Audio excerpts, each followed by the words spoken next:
Hello there. This podcast is sponsored by ZipRecruiter. You know, you may need people to help you achieve your goals in 2026. If you want to eat healthier, if you need a dietitian, if you want to stick to a workout, it's hard to find people who are good at what they do. It's like if you're hiring, how can you find the best people for all the different roles on your team? Easy, ZipRecruiter. And right now you can try ZipRecruiter for free at ZipRecruiter.com/KillTony. Red band? Tony, I love ZipRecruiter. It's so easy to find the best talent for your business. ZipRecruiter's matching technology works fast to find the top talent, so you don't waste time or money. You can find out right away how many job seekers are in your area and are qualified for your role. No wonder ZipRecruiter's #1 rated hiring site based on G2. Let ZipRecruiter help you find the best people for all your roles. 4 out of 5 employers who post on ZipRecruiter get a quality candidate within the first day. See for yourself. Just go to this exclusive web address right now to try ZipRecruiter for free. ZipRecruiter.com/KillTony. Again, that's ZipRecruiter.com/KillTony. ZipRecruiter, the smartest way to hire. And here we go with one of our regulars, ladies and gentlemen. It is that time. You know him, you love him. He's known as the Dark Storm of Atlanta. Make some noise for Dedrick Flynn, everybody.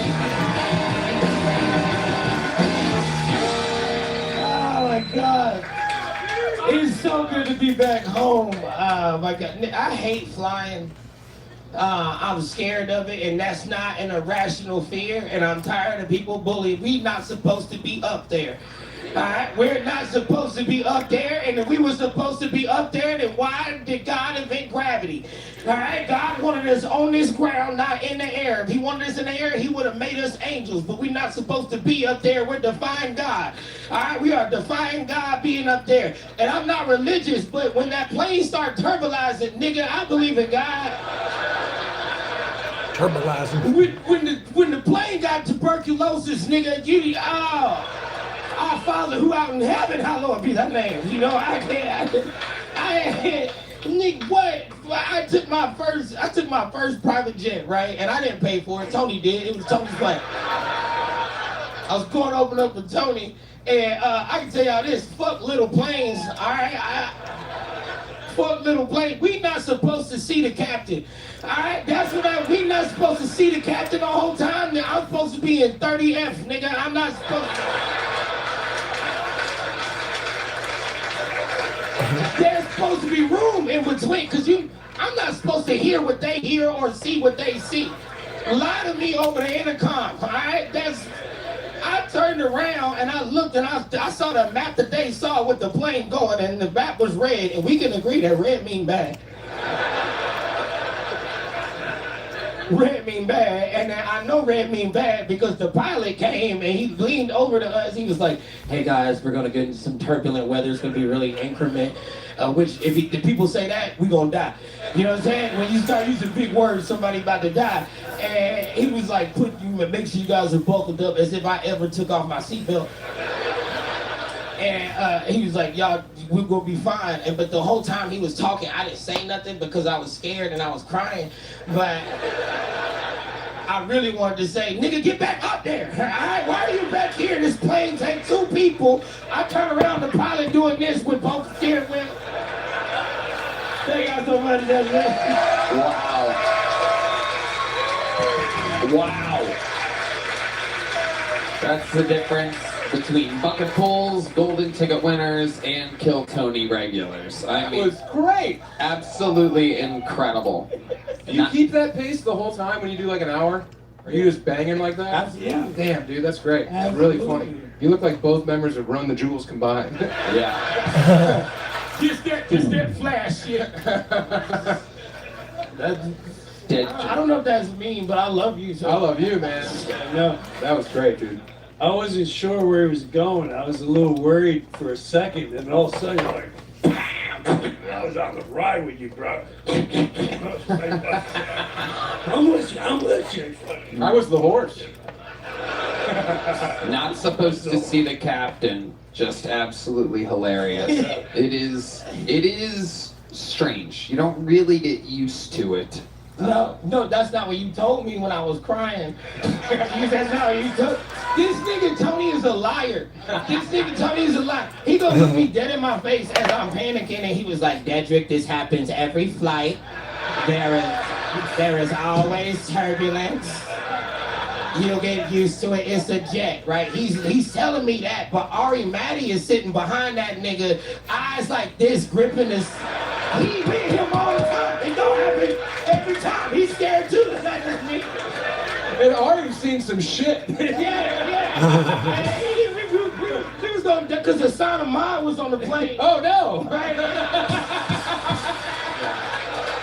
And then he gonna tell me, he's like, you're panicking for no reason. I said, nah, nigga, you're not panicking enough because this plane go down. We're blaming you. All right, we're blaming. The people be like, a son of mine. I hate planes.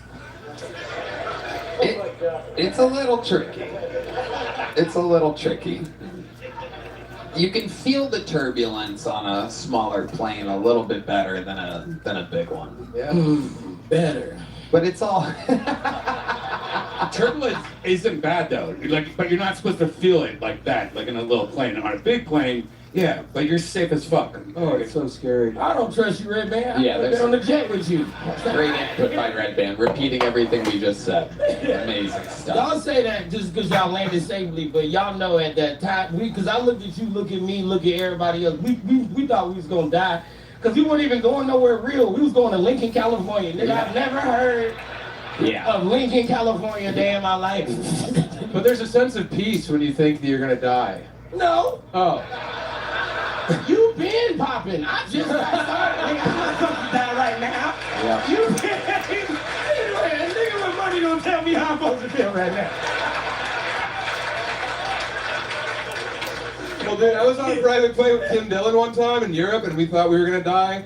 And I just kept thinking about the headline the next day: Tim Dillon and fat prostitute dead in plane. Like, my name wouldn't make the headline in that instant. It would have been. I'm watching the Kill Tony episode from last night.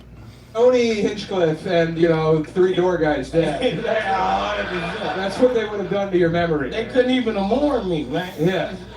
Because Red Man, one time I was talking to you, did somebody die on the flight back from you? Yeah. I had to fly next to a dead person next to me though for 6 hours. That was fucking horrible. Yeah, he was on a flight back from London, and a guy next to him died. Yeah, and they tried to like do the CPR for like 30 minutes, and then they had to. I've been sitting next to this guy every Monday for 13 years. That guy couldn't handle 10 fucking hours.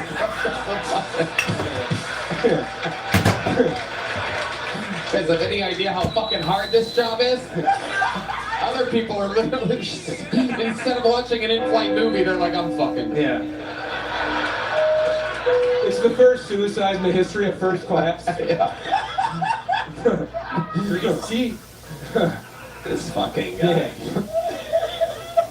I'm so glad to be out of my house tonight. you don't know what happened. Dedrick, what else is going on? You just made your Netflix debut. We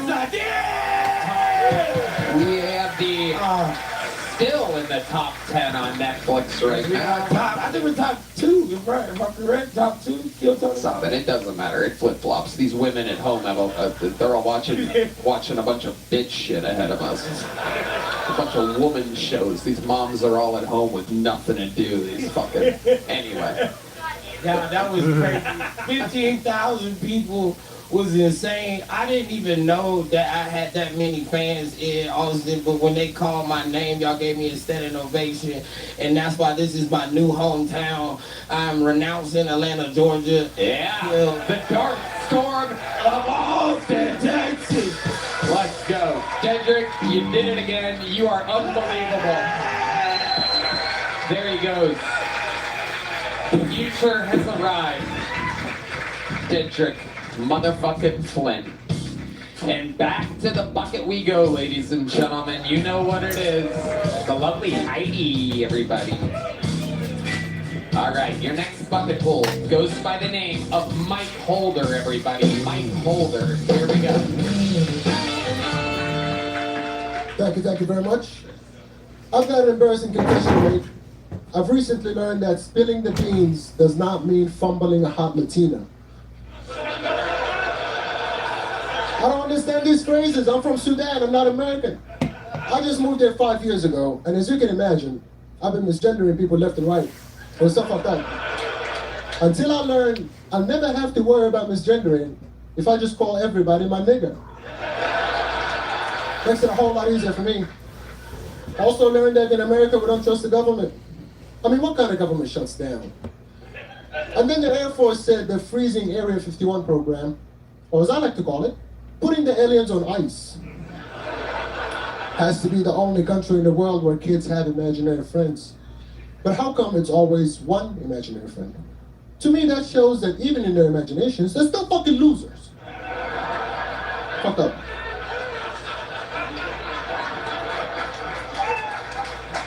Thank you very much. Wow, Mike Holder with a great set. Thank you. Amazing. You've been on this show once before? Once before. Heck yeah. Yeah. I remember you.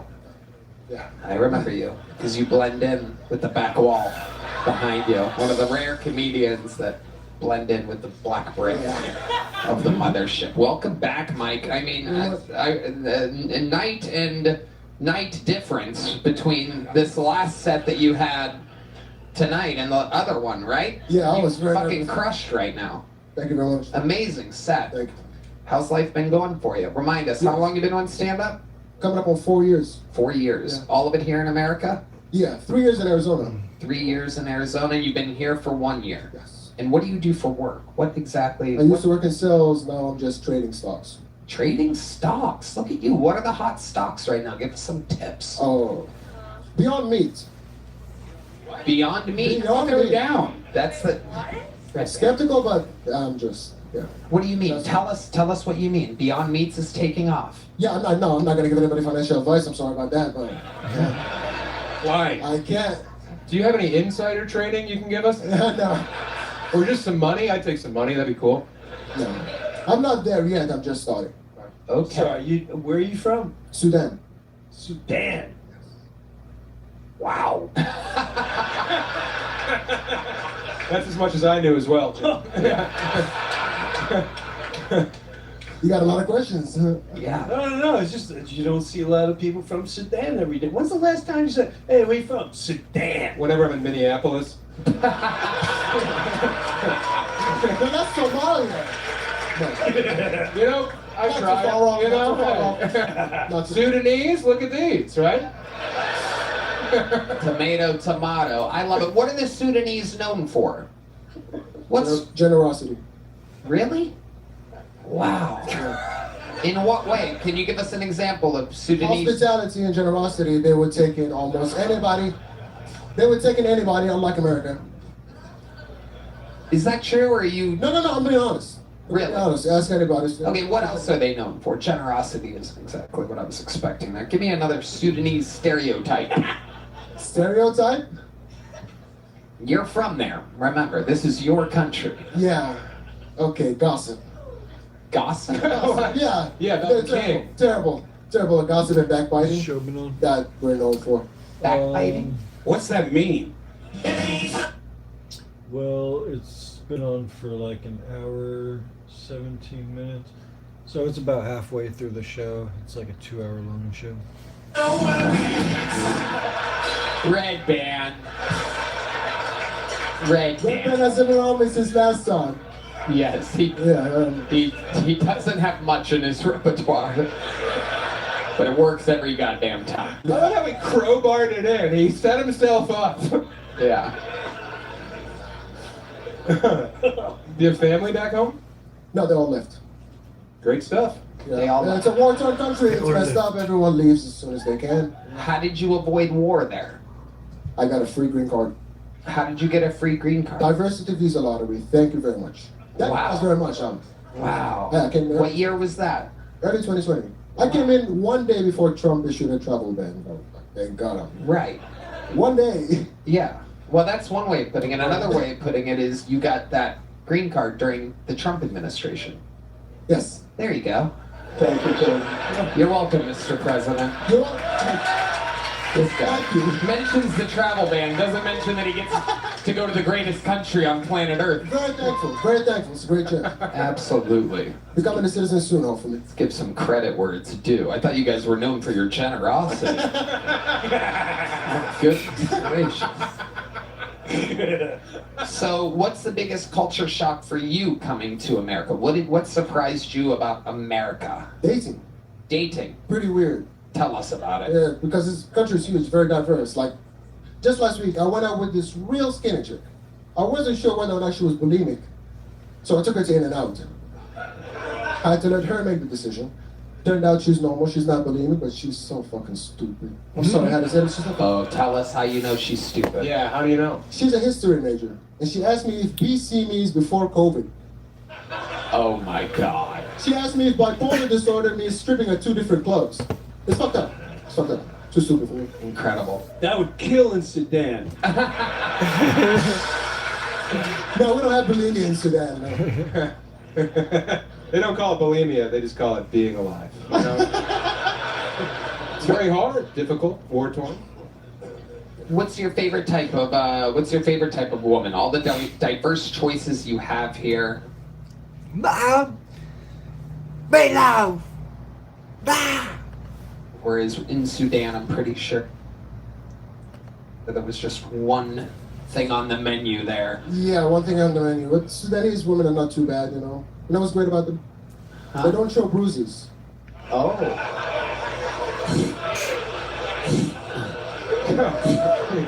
They don't show booze. So now that you're in America, what's your pick? Have you tried any of the Latinas, the whites? What are we going with nowadays? Tall whites. Tall whites. Tall women, white women. Yeah. South Africans. I don't mind them either, yeah. Yeah, they're all whites. What? There's other types of tall whites here in America, Sam. I'm just saying worldwide, you know? Germans. Germans are tall chicks. Nordics. Strong voice. Who starts to some slacker to slacker like a slacker. Have you been with a German woman before? No. No? Wouldn't want to. I think you might enjoy yourself. Why do you say that? I mean, it's different. I'm just saying. Okay. We'll try it. We'll take your word for it. I'll try it. I'm just saying. Have you been with any, like, plus-size women? No, not for me. Got a bad back. That's not your thing, Got a huh? bad back. I So can't. see, that's a Sudanese stereotype. It is. That's an interesting thing. And they do like big women there. So. Oh, they do like big women there. Okay, so maybe it's not a stereotype.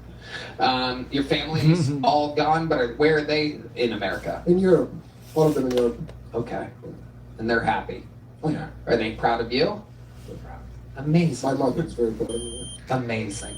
Incredible, Mike. I love your story. I love to see you fucking absolutely have a totally great set here tonight. Thank you guys very much. Did you get a big jump book last time? Small. You got a small one? Well, guess what, buddy? This is where the hard work gets you. A big jump book. All right. We're having fun. Yeah. Your next bucket full goes by the name of Jay Moody, everybody. Here we go.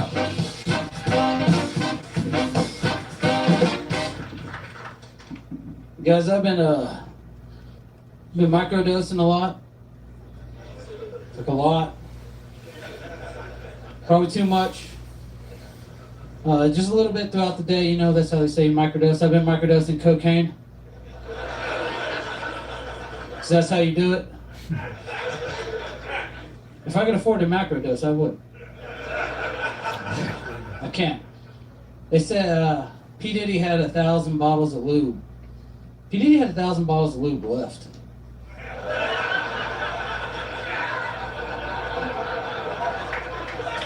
You gotta understand, LeBron is tall. That's a lot of baby oil. It just makes me wonder, like, the Oscars and the Grammys, what are these after parties like? Epstein's dead and PD's in jail. They gotta suck, dude. Those actors are like, I'm not going. The after parties. He's only got like 1,000 bottles left. This isn't gonna be that fun.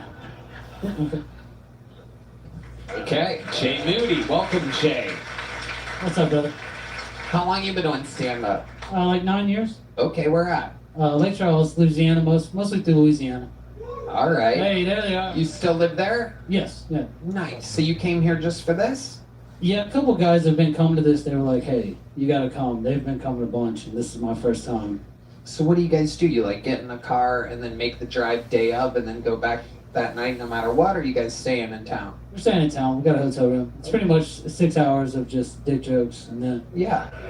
Yeah. Do you take a car or do you take a fan boat? How do you get here? Little Lake Charles stuff, yeah.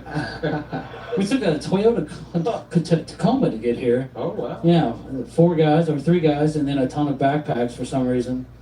And then a bunch of fitted hats that none of them wore. I was in the back seat, it sucked. Hey, there you go. What do you do for work, Jay? I'm an audio engineer Oh, at okay. a sound company. All right, at a sound company. Very cool. You married? No, Girlfriend? yes. How long you been with her? 4 years. What does she do? She is a fine dining server. Oh, a Yeah. fine dining Lake service. Charles? Yeah. Not just a server. There's like one of them. Yeah. She works there. It's pretty nice. She naggy? No. What's the restaurant? Sizzler? It's a very nice Chili's, thank you. Yeah. We have 2-for-1 margaritas. It's a nice establishment.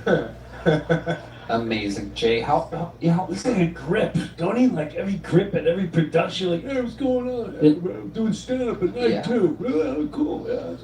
Yeah. Same to me, dude. Yeah, Sorry. he's got a look. He's got a look. This looks like it could be our second backup quarterback of the night. Yeah. Yeah. It's the jogging pants that really do it. Are those for jogging or? No, Quaaludes? I don't fucking jog, dog. I don't think those are jogging pants, Coming pal. from over there to over here, I was like, oh, I don't know if I'll be able to tell a joke. I'm out of breath. They're not for jogging. to No, answer no. the question. You I have don't know any what the fuck they're for, honestly. sleeping, perhaps? They look like pajama pants. They look cozy. I They think look... that pocket keeps his hard-boiled eggs warm. Jay, do you have any special skills or talents that would surprise us? No. I play a lot of bass guitar pretty well, but that's about it. Oh, okay. Well, I wouldn't know where we could find one of those. No, so. don't. Jay, have you ever done anything crazy in your life? You ever like almost die? Oh yeah, a lot. Yeah, tell us about that. I used for like 8 years of my life, I just did cocaine every day in Louisiana. And that's enough. I've been on like just doing bumps like, hey, stop the airboat so we can do a lot of cocaine because it's very hard to do them on airboats. Let's talk about those. Let's talk about those 8 years. So, like, can you take us through a routine of like what a day in the life in Lake Charles, Louisiana, doing cocaine? Well, I was also working fine dining. Yeah. If you were my waiter, bro, I would leave. All right. I'm This is sorry. it's got to be disappointing because it was like members only places, and then I walk up, I'm like, good evening. Was this before or after those guys from True Detective broke up your uncle's sex room? During. But in the 8 years, it's kind of, well, this is what I do. I just go to work, get cash tips, buy a bunch of cocaine, and then I wake up at home and be like, oh, that wasn't that bad. No idea how I got there or what I did. There'd be like an alligator in my front yard. It was pretty nice. Wow. Louisiana cocaine. That's WD-40 mixed with, like, what is that like? No. In most parts of the country, they call it crystal meth. But there, Yeah. It's a long cocaine. Okay. Your girlfriend, does she do cocaine? No. Oh. She's a good person. She's a serve her in a fancy restaurant. They don't do blow. No, not at all. Right.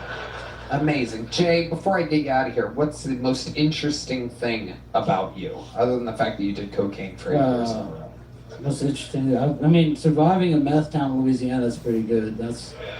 And you're still there. You love it there. What keeps you there? I live out in the country and nobody bothers me. That's pretty much what I keeps figured me. it was a judge. Yeah. It's court ordered. I stay there. All right. Okay, Jay. Well, fun times. Yeah. You did it. You got up. You did it. There you go. Jay Moody, everybody. On to the next one. On to the next one. On to the next one. This guy's been on this show before. He has an unforgettable face. Make some noise for Derek Dimple, everybody. Derek Dimple.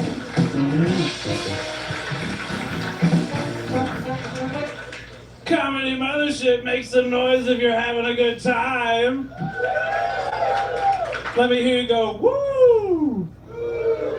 Let me hear you go, aw. Tism, I have it. Could you tell? Something that doesn't totally make sense about me being on the spectrum is my favorite kind of adult videos have lots of eye contact. Thank you. Thank you. Don't you fucking look away. Thank you. Thank you. I'm hard as a rock right now. Thank you. I got 4 eyes. Look at them. Eyes up here, ladies and gentlemen. I got 5 eyes. Look at them. I got 6, 7 eyes. Look at them. So now, from here to here, I just look like a hot lady in one of those Renaissance paintings. Oh my lord! Is my visage not pleasing to you? Thank you very much. Wow. Wow. Ladies and gentlemen, so many comedians we've seen have rough sets before, and then they came here tonight and got so much better. Derek pulling the opposite. Absolutely reverting back to a childlike desperation.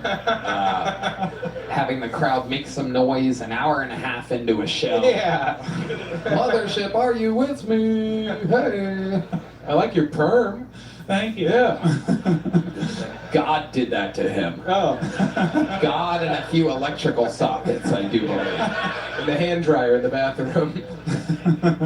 Your glasses are so Sally Jesse Raphael. I don't know if you know who to go. Wow. Crush. Crush. Totally. Keep going, Red Man. Keep doing it. Keep saying what comes to your head tonight, Red Man. You're doing so good. The Sally Jesse Raphael reference was amazing. You fucking idiot. Shut up. God, I wish I was dead on an airplane next to you right now. Jesus fucking Christ. Put the mic down. Focus on the soundboard. Pick your moments. All right. Derek, has anything interesting happened since the last time you were on this show? Oh my God. I was in Vegas a month and a half ago, and I had sex with 3 different people on 3 consecutive days. Wow. I noticed you said people. I'm a mathematician, Tony. I like to keep the terms as general as possible. Okay, so tell us about this run you went on, Derek. Oh, yeah. The legendary heat. Yeah. Just imagine of all the regrets that people wake up with in Vegas. Imagine being a woman that wakes up next to this. Oh my God, Tony. Look, I know I look like the Freeze Meister, but come on. You look like heat miser. He's the Heat Miser. I'm the Freeze Meister.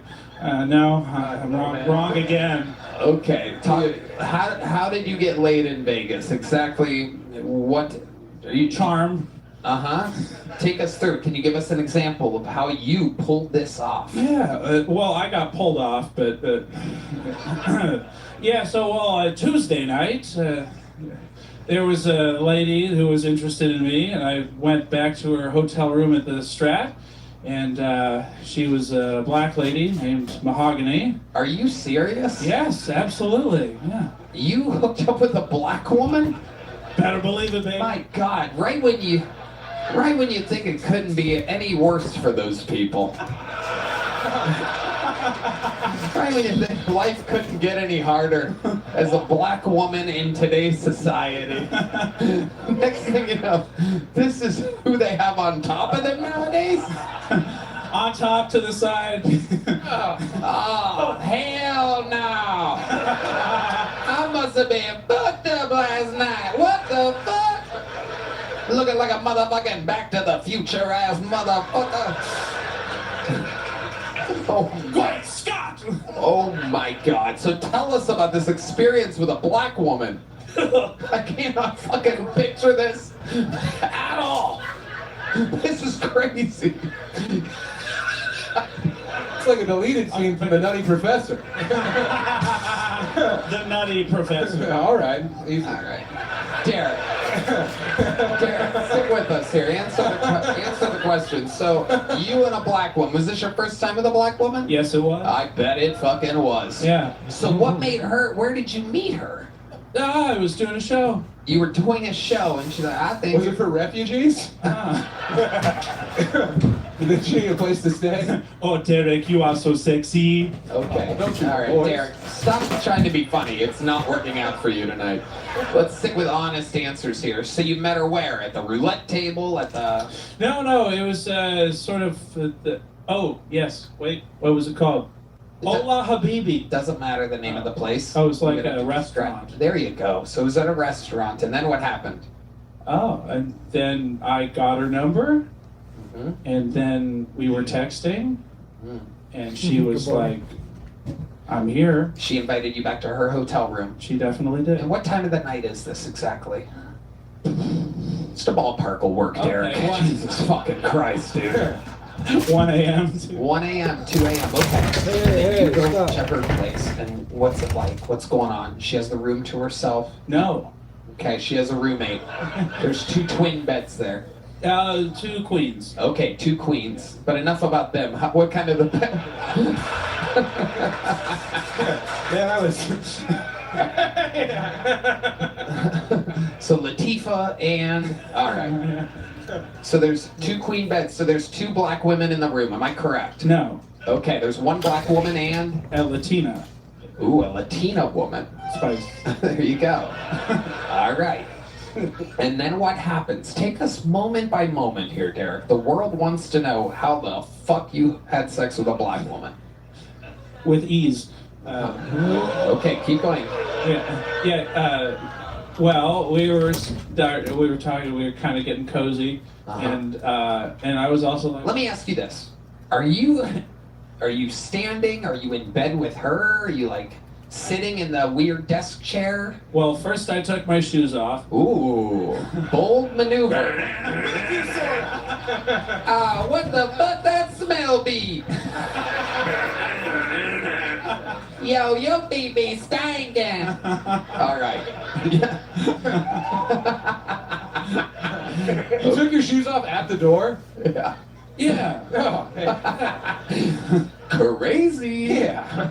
But they were Well- those weird toe shoes, too, for climbing. No, they were these shoes. Oh, those These, are your these are my shoes? lucky fucking shoes. Those are prescribed by a doctor. They definitely aren't. Okay, so you take your shoes off, and then what happens? Well, we start chatting, Uh-huh. and Again, where are you? You're just standing there? She's sitting on a bed? floor 14 of the stratosphere. No, again, in the room. Yeah. Oh.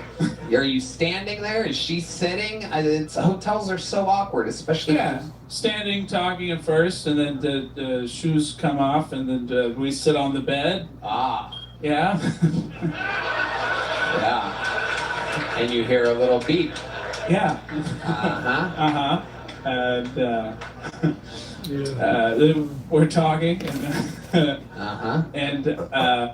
It's Kill Tony on YouTube. This is last night's episode.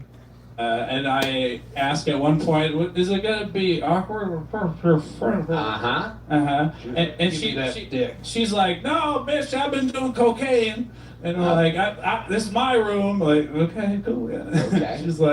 she's like, if she was gonna get some, she would have got some. I got you. Okay. Yeah. Right. So then what happens? And okay, then her friend rolls over and puts the pillow over. Ah. Ah. Game on. Ah. Yeah. The old self-made burrito. A Latina woman rolled up in a blanket, pillow on her head, and then what happens? And then we start fooling around, and great blowjobs, by the way. Ah, interesting. You say blowjobs, plural. Oh, because the next night was also a black woman. Whoa! You went black to black. He can't go back. Yeah. I did the night after. Wow, incredible. A Must have different. had so much confidence and swagger. I bet the second lady was very easy to bed. I really. Let me ask you this: night one, condom, no condom? Oh, no condom. Wow. And where exactly did you finish, Derek Dimful? In her mouth. Wow, in her mouth. Very good. Absolutely incredible. So let's go to night two here. Night two, you're just out there, you got the fucking Jungle Boogie playing in the back of your head. It's a song. That's a song. He's got confidence. Yeah. That's all right. So night What the two. fuck is going on here?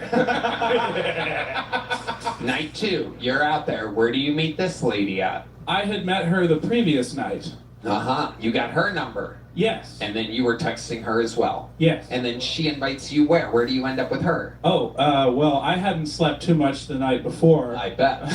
so I'm like, I'm pretty tired, but we can go on a date. Okay. And then, so we went out to this spot, we played some pool, and she was like doing a lot of, and I'm standing there, she's, All right. she was showing her ass on purpose. Okay. Oh, that was you emulating being sexy. Yes, Crazy. right. Sorry. You couldn't tell? That's my bad. I didn't study mime though. Laying egg.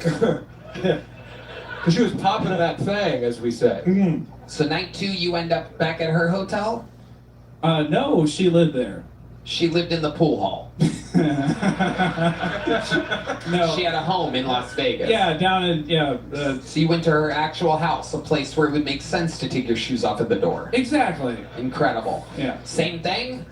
Blowjob City or? Wow. Did you have sex with her? Yeah. Wow. And that's amazing. Okay, night three. Tell us about the innocent white woman that got your...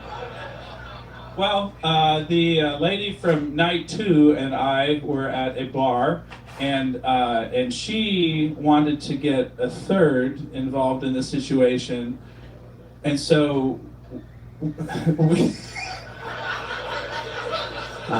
And so Keep going. You stop. Keep going. Keep going. Yeah, and so we, the sun had already gone up. The bar was 24 hours, and so then we drove over to Light 2's place, and then we had a threesome. Wow. You had a threesome. This is absolutely incredible. This should give every single human hope. No, I think God is dead. This is proof of chaos reigning. You had a threesome with how many? With women, right? Yes. 2 women. Yes. Two. Man. Coming on Netflix, The Billionaire's Kid. Incredible. You're having threesomes? He's done listening to mom and dad. He don't care about the cat. He's the bad boy of the Borgata. What was the craziest part of the threesome? Was there a part where you were overwhelmed or amazed or something? Oh, overwhelmed almost constantly. Tell us a moment in which that took place. Was there something that happened? But the greatest part. Oh, that's what I'm asking about. You could just say it instead of resetting the question. The white chick was riding my face, and the black chick was sucking my dick. Wow. Wow. Wow. Derek. It's called the Austin Scuba Mask, right there. Yeah. Incredible, Derek. Well, I'm pissed, honestly. Yeah. I've been happily married for 15 years. I could be getting so much cool gash if you're out there slanging. Derek Dimful. All that hot 3 days of sex, you're leaving here with a little joke book. Congratulations, Derek. There he goes. Thank you. Amazing, ladies and gentlemen. Perhaps one of the ugliest human beings on planet Earth, just out there just fucking everything that moves. Absolutely incredible. Vegas is struggling. Just a face. Oof. A face of shock.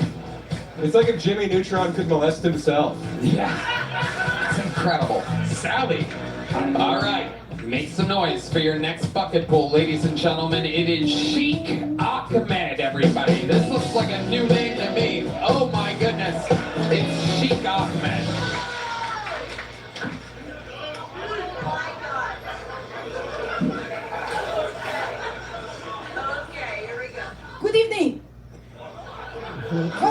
and gentlemen, What?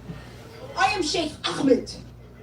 I teach a 1-minute workshop to infidels how to treat your virgin. First, bend your knees. Second, you throw the hijab at the virgin. Cover yourself up. Cover yourself up. Cover yourself up. And third, you dodge for anything the virgin throws back at you. Honk, honk. We have a saying in Mideast, an eye for an eye. And where are the virgins? They said go to Chick-fil-A. The Chick-fil-A. That's where the virgins are. Well, in Mideast, we don't have bring your child to work day because it gets too crowded at 7-Eleven.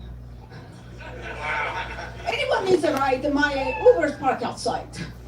Thank you very much. I am not here to bomb anyone. Sheikh Ahmed. Sheikh Ahmed. Okay, Sheikh Ahmed. I mean,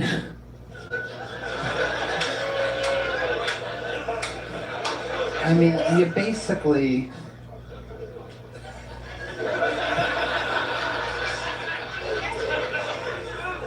Aren't you a funny lady? No. No, I am Sheikh Ahmed. Aren't you the funny, what's her fucking name?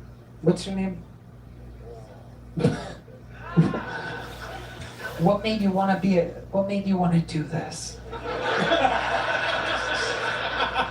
Everything was good. You're a funny lady. You're the first person to become a man and become less funny.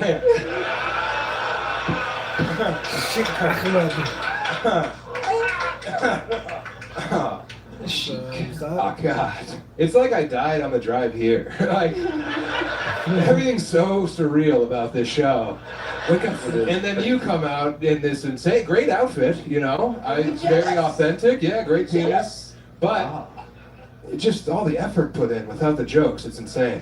Yeah, the look is great. There's a lot of confidence. Yeah, I like the confidence. Yes, I like a bold swing, man. I love the Harlem Globetrotters, you know. But Shit, this is the kicker. yeah.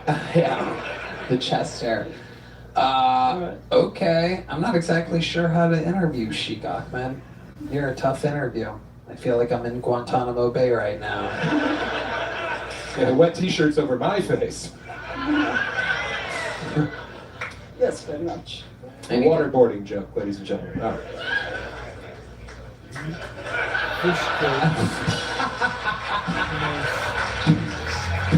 We have a lot of Middle Eastern viewers now, and I want to make sure the joke. Do you dip them in anything or something like that? Play Farming Simulator? Oh, nice. I think I love the simulator games. I like have you played Firefighter Simulator? That one's pretty good. Translate, so. What made you want to experiment with this character, Sheikh?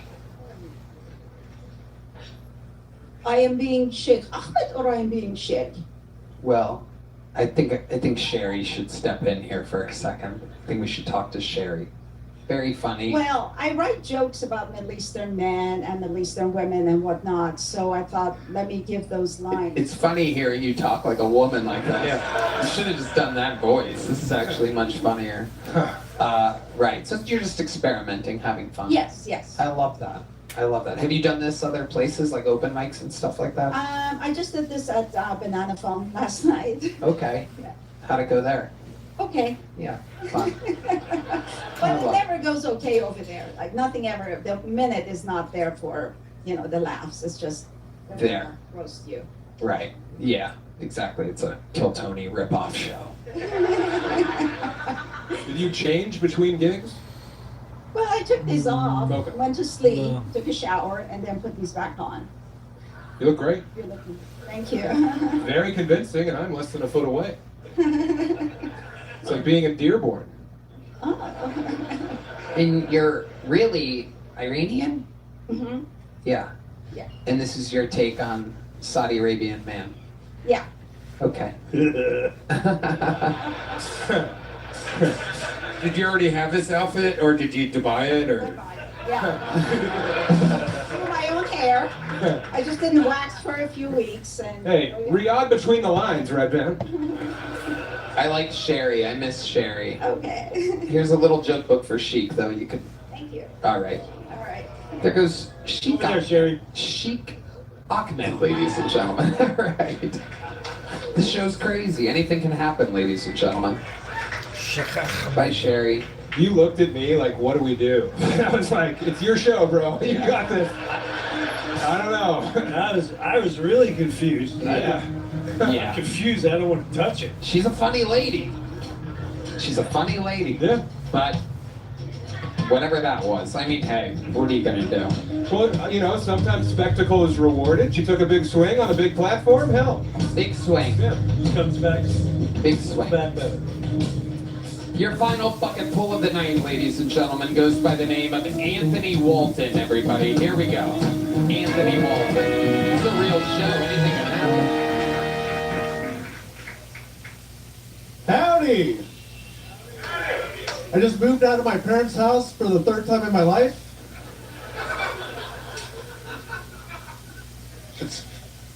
It's great because I had to go outside every time I wanted to masturbate. Let me tell you something. Jerking off in a car really sucks. Especially when you don't own one. It's whole lot of door jangling, you know. It's a whole new meaning to carjacking. Are y'all familiar with Clifford?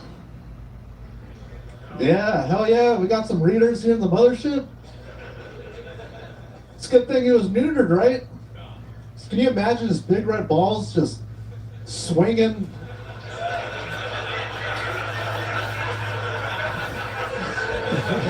Destroying cities? That would have been catastrophic. I just lost my father recently.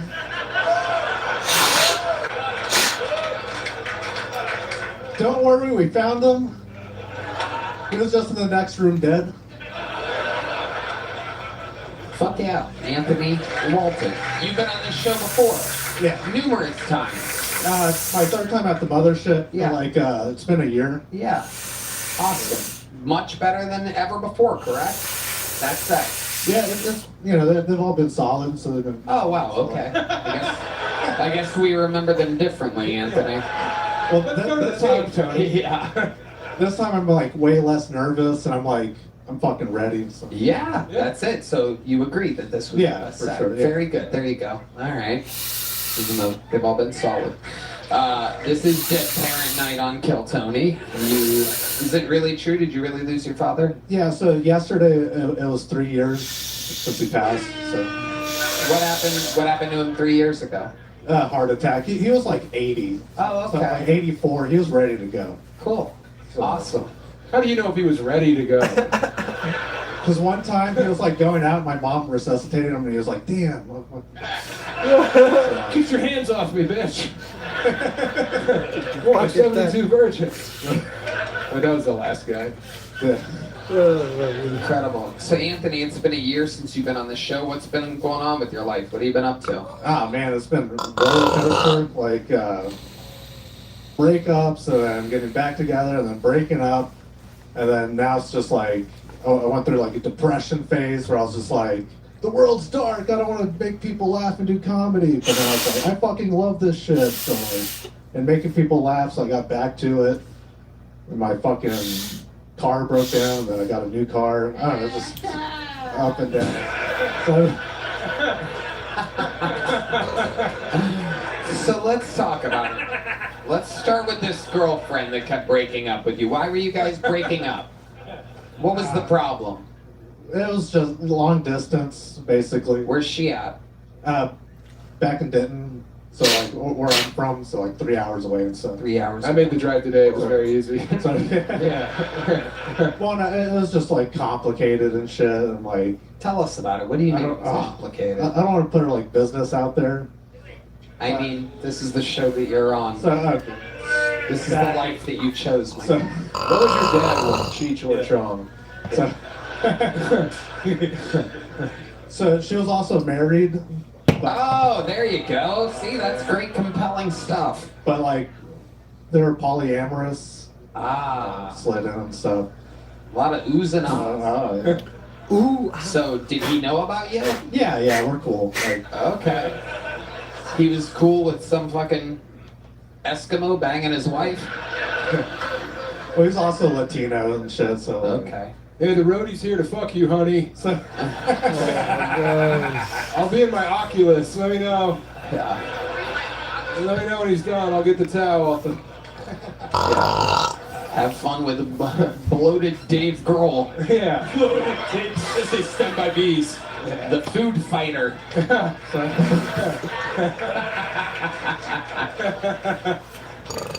Oh my god.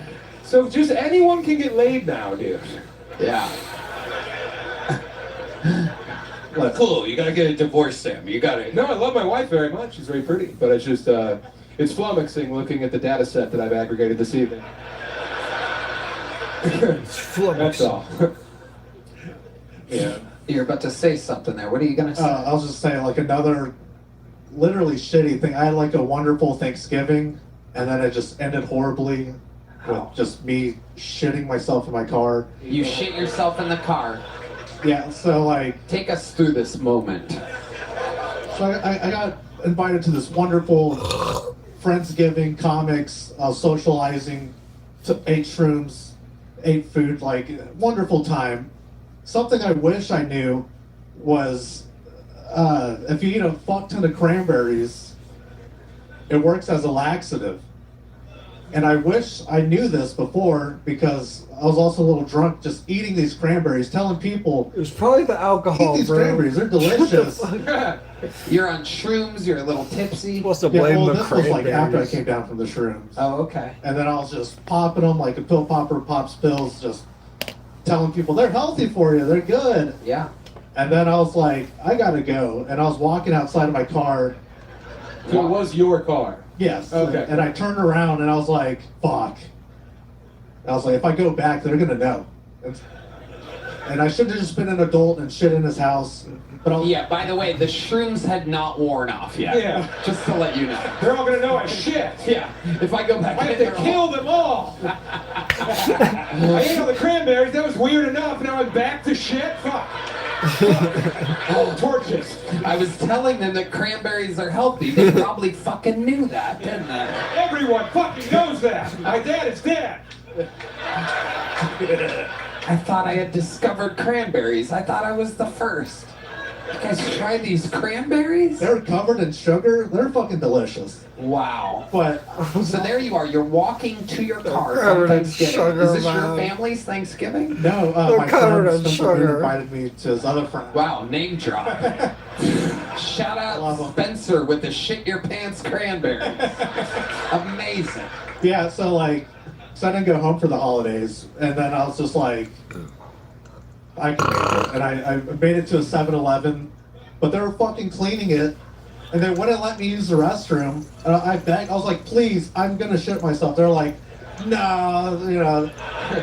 Is that what they sounded like at 7-Eleven? He was like, no, it's a lady, she's cleaning it. And I was like, they won't let you, she'll get mad. And I was just like, fuck this. So Bro, they lied for sure. They saw you come in Thanksgiving pie-eyed, covered in cranberry juice. You waddle in. That lady fucking dove for the mop bucket. She's like, there's a fly. so Tom Seeger's here. Yeah. The road again. So I was gonna take a shit behind the 7-Eleven, Revenge. but there was a fucking cop car chilling, so I was like, I can't get a ticket for this. Yeah. And then I was driving and I saw Circle K, but then I was too late. It just let go. It was like, You saw a Circle K. You drove by a Circle K in your car. no, like as soon as I saw it, I turned and saw it. That's when it And just- yeah. You started crying. You're like, oh. And it was like, the first few seconds felt fucking incredible. It Yeah. was like, Yeah. See, that's what they don't tell you about shit in your pants. I back that. You gotta power. You drop a deuce in your pants. And you Yeah. run. There's a few seconds before the shame Big obstacle. before the shame just takes over. and then I still had, It's in. So when you shit your pants, you're like, I'm the smartest man It's a alive. lot of that. Your veins are killing you. And then I just need the restroom. And then I still had 30 minutes to drive back home. It got cold. And then it just went two more. I was like, it's already too late. So I just shit myself 2 more times. What the fuck? Wow! It was, Wow!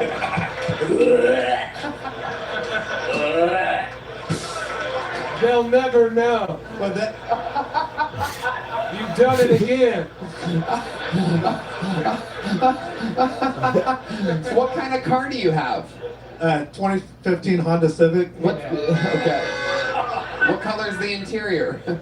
Well, before black. It's black, Okay, so man. you're But saying like the thing, it was like, this is the second time as an adult I shit myself. Oh. In the second car I ever owned. I was like, this is fucked. And then I had to like piss, so I grabbed a bottle, but what's the point? yeah, it just everywhere. You're wearing the diaper. Fill it up. But then I made it home, but I live in the 3rd floor, so I just had to waddle up. You pissed in a bottle with your pants full of shit. Yeah, And you are putting on airs, man. That's like taking off your shoes at a hotel room. Yeah. It's pointless. Did you tuck your pants into your socks so it doesn't fall out? Like what happened? no, it like Good question from a professional pants shit. Pro tip from Shit Your Pants legend Brian Redband. Tuck your pant legs in your socks so that it doesn't fall out in your hallway of your apartment building. You know, that's a veteran move. Yes. The black belt of brown belt. Brian Redband. The Sultan of Shit. The Prince of Poop. yeah, it was a fucking mess. It was Yeah. everywhere. Like It Oh. looked like blood, right? Because of the cranberries? What kind of pants were they? Were they jeans? Were they? Please tell me they were khakis. Please. so. Oh. Wait a second. Don't let your eyes light up. Those are the pants? Oh my god! Ladies and gentlemen, what a legend! These are the same You are thing. an icon! This is Kill Tony! Wow! I'm for sure keeping the pants.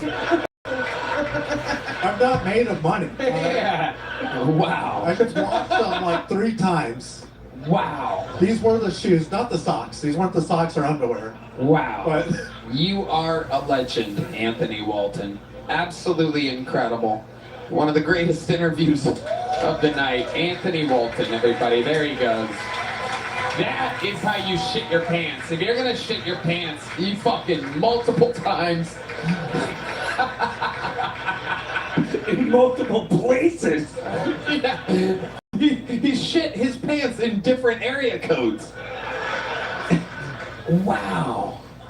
My goodness. All right. He might be shitting his pants right now, ladies and gentlemen. This is his new move. There he goes, Anthony Walton, everybody. Wow.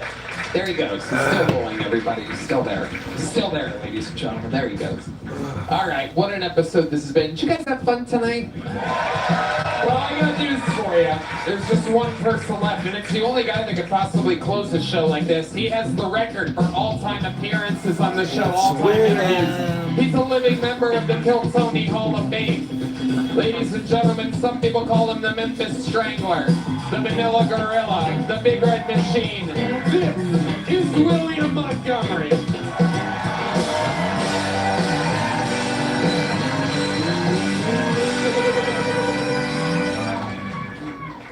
Yikes, that was kind of gross about that guy. Mattel Toy Company has just come out with an autistic version of Barbie, and luckily this version still has those great tits. Okay, this next joke is for the ladies. You're like, hey, if they don't have Monostat 1, just get Monostat 3. Yeah, that's like saying, hey, if the video store doesn't have Godfather Part 1, just rent Godfather Part 3. Are you kidding me? One of those is a pharmaceutical masterpiece, and the other one, it has its flaws. Okay, all the ladies are laughing at that one out there. That was it. Somebody was telling me how much ice was in Minnesota, and I was like, yeah, it's January, you dumbass.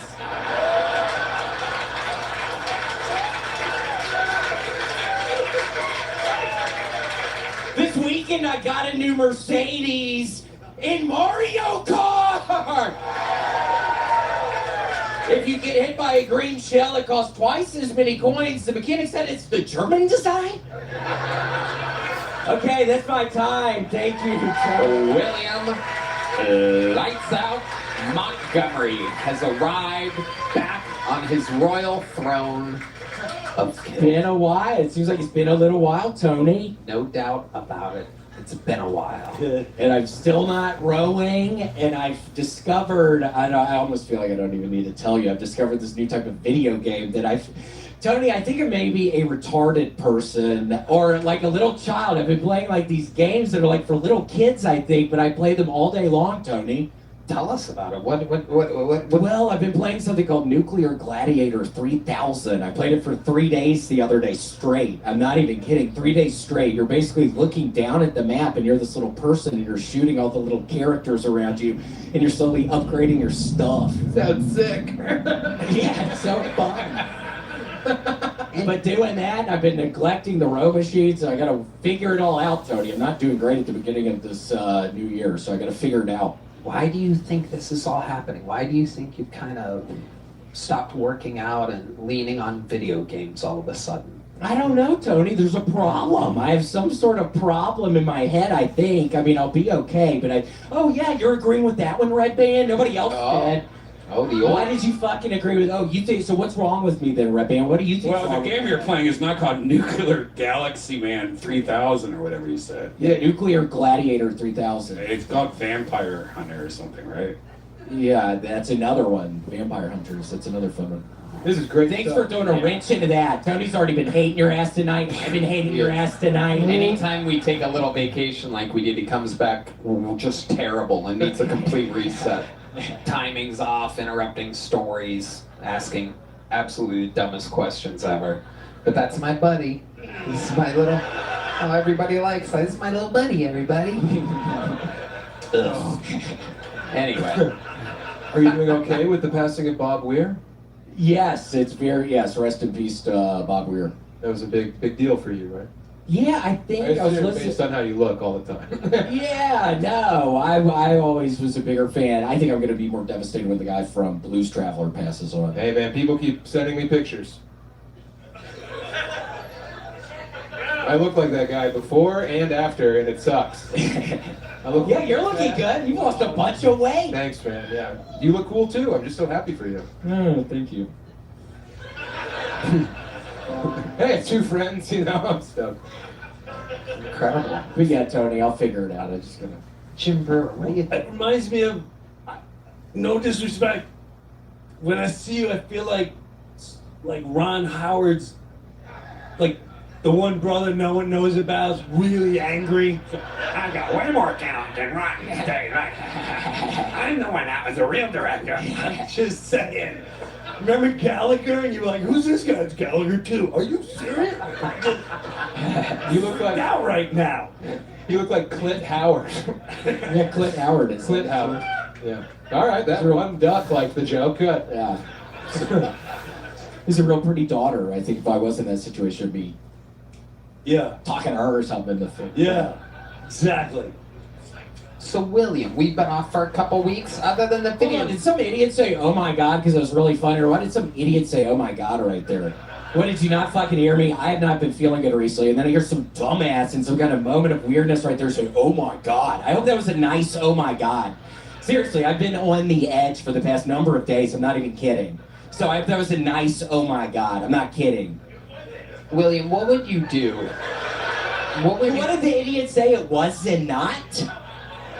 What would you do if I surprised you by putting that guy in the trunk of your car tonight? I would get the knife out of my pocket and I would stab him a couple of times in the stomach and then fucking wrap some chains around his hands. That's what I would do. And then what? You'd wrap chains around his hands. And then what would you do? Now that his hands are chained and he's bleeding from his stomach, then what would you do? I'm saying, look at you now, dumbass, and then fucking do the fucking thing down. Yeah. Drive over bump. All right. There's nothing gay about what he's saying. Yeah, there's nothing gay about that red band. Yeah. What? Why would you chain his hands? He's already stabbed in the stomach in the trunk of your car. It's like overkill, William. Yeah, well, I do overkill when I'm mad, and I'm mad right now. Oh, I'm sorry. Is that from Poltergeist 6? What was that? What do you think would bring you some joy, William? I don't know. I need to get back on the row machine. I have to start exercising. Have you been doing any puzzles? I hit 7 and now I've hit a wall. I would like to start another one. I have a bunch of them. I've been buying them on eBay, and there's a couple of very nice vintage ones I've got. And I'm like, I'm just putting this one up on my dresser. I'm not even opening this one up because it has the original like price tag on it. I have a couple of those. Okay, so Yeah, hoarding. real Hoarding has hoarding. entered your I have habit. 20 puzzles right now. Oh my goodness, what are they of?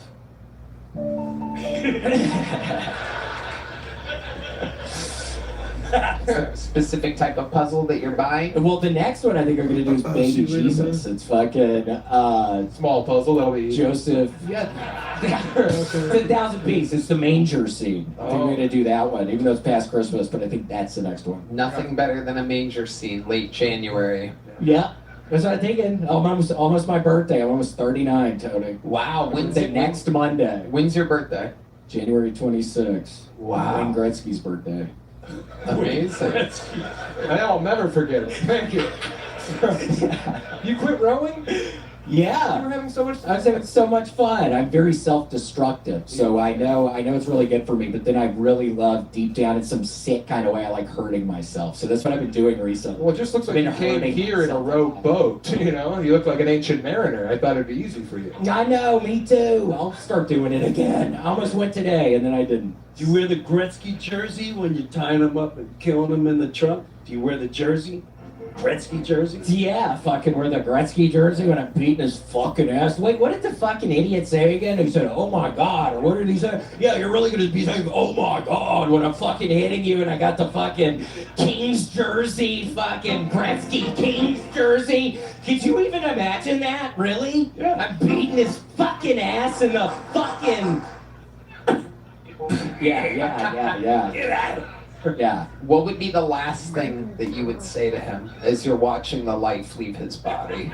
Dude, you ain't never gonna breathe again, bitch! JimBrewer.com, find the bunny, catch him on tour. SamTalent.com with 2 L's, he's on tour as well. Thank you guys so much for being here, so much fun. Thank you to How about the Blue Chew. legend Jim Brewer, everybody? The legend Jim Brewer. I'm just glad you've been in my house. Come on, you guys can do better than that. The great Jim Brewer, ladies and gentlemen. Bluetooth, Shopify, Talkspace, Tacovas, the best damn band in the land. The drawing from Ryan J. Ebelt is it. Let's see what Chris drew over there. Oh, Jim Brewer! Look at that! That's you! He painted you. That's amazing. Red Band? Check out Jared Root Beer on YouTube. Love you guys. Yes, we love you so much. A lot of fun. Alright, that was fun. Little show. Go from that.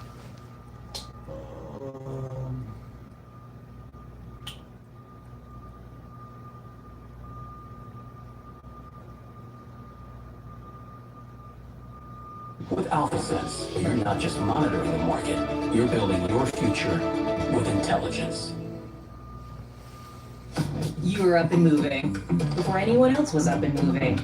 At RW Knudsen, we crush. I want to talk with Burchett and James O'Keefe about it, and I want to walk in why this is so important. This Minnesota question is so important because they are covering up the fraud that is intended to destroy America. The Cloward Piven strategy is whenever any capitalist country, and every capitalist country, has an open not every capitalist country, but countries as dumb as ours have open borders and welfare states, and you can collapse a capitalist nation by flooding those welfare rolls with fraudsters, which is exactly what they did with the Somalis. They needed to find a population that had fraud sort of woven into the backbone, to the DNA of the culture itself, where pirate is the chosen profession. This is what they found, ladies and gentlemen. Ilhan Omar, finances are a disaster. Ilhan Omar, however, is forced to do financial disclosures as a member of Congress. The DOJ has been investigating Ilhan Omar's finances for quite some time. Now Congress is investigating Ilhan Omar's finances. I said, well, wait a second, what could little old us find? What could we find if we just cracked open the publicly available reports? And now, well, our report has been seen by millions. It's got 30,000 reposts, 87,000 likes, and 3 million views on X alone. Here's what we found. This is just me with my camera flipped around, going through Ilhan Omar's financial disclosures. Let's do this really quickly. How did Ilhan Omar make millions from a fake winery? Watch. Just investigated Ilhan Omar's official financial disclosures, and what I found was so dark and criminal. I don't know how she gets out of this without going to jail. Have a look at this. Here's Ilhan Omar's financial disclosure from the Congressional Record, year 2023. I want to bring your attention to this company right down here, Est True LLC. This is a winery in Santa Rosa, California. It's not doing that well. The total value of the winery is listed at $15,000, and Ilhan Omar's barely making any money off of it at all. Hardly enough to pay a parking ticket.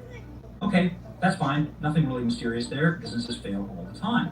But go ahead and look at her filing for 2024, and you'll find that Est True Winery, the same company, in the same location, is now worth $5 million. That's incredible, up from $15,000. And now Ilhan Omar's making enough to pay rent. So this must be one of the most successful companies ever. Let's go ahead and check in on this winery. You know, maybe we could buy some wine. I like wine. Why not? Let's see if we can buy some Est True Winery. Here's Est True's social media Facebook page. You'll see here that the last post, oh no, was in 2023. Wasn't this the year that they were supposed to, go really big and make Ilhan Omar millions of dollars? See?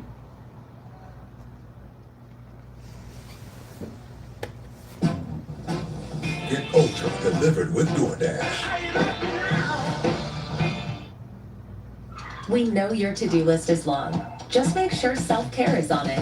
Because when you feel and look your best, that's when you can give your best to the ones who matter most. Massage Envy.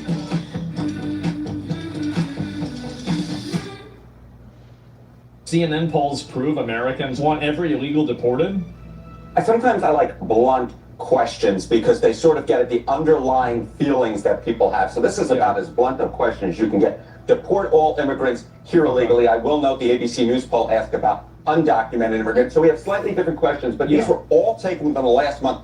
And there's real uniformity here. That's what I really think you see. You see real uniformity. Deported all immigrants who are here illegally. 55% of the New York Times. So overwhelmingly, most people want to deport all of the illegal aliens. Okay, well, there you go. Exactly. So this is what I've said before, right?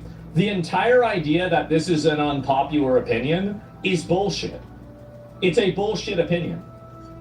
At 64%, CBS News 57%, ABC News with a slightly different question, 56%. Yeah. So what you're seeing essentially here is a very clear indication that a majority of Americans, in fact, when they're asked this blunt question, which 64% is crazy, I believe gets at the underlying feelings, do in fact want to deport all immigrants who are here illegally. There's no arguing with these different numbers because they're all essentially the same across 4 different pollsters. Feelings towards immigration in this country. This is what's crazy, is that deport all undocumented immigrants. And you remember in 2016, like Trump didn't even say that, and people were getting mad at him. But now, look at this. It has almost, well, not really almost, but it's gone up by like fucking 50% almost. This is a crazy increase.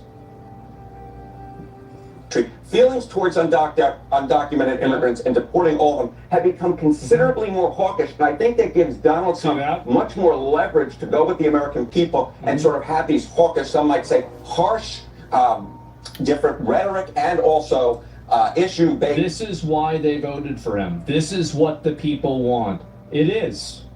Don't listen to some crying, hysterical Karen on social media. This is what people want. Sort of going after immigrants who are here illegally, want immigration levels decreased. This includes legal and illegal immigration. Look at this. Last year, 55%. Wow. That is the highest level since the 9/11 after. I can see why it was low after 9/11. I can guess Yeah, that. you go back just to This, 2020. and this, again, Yeah. legal and Illegal. illegal. So they want, Yes. people want less people coming into the country. Exactly. Duh, of course, right? Whenever you're importing a bunch of people and they're driving.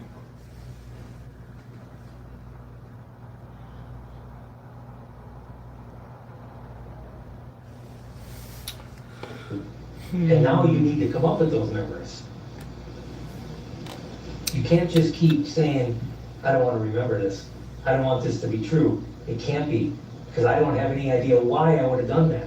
That stuff's got to go. Now it's got to be, I did it, and now I've got to come up with the answers. For myself, for my family, for Tim and Tanya's family. There's a lot of people who are waiting for your explanation. I don't have one. I don't. For 3 hours, Tony has denied everything while admitting memories. Now, detectives are about to hear the one thing that explains why this happened. Well, I was in a drunken stupor that night. I've told you that. Mm-hmm.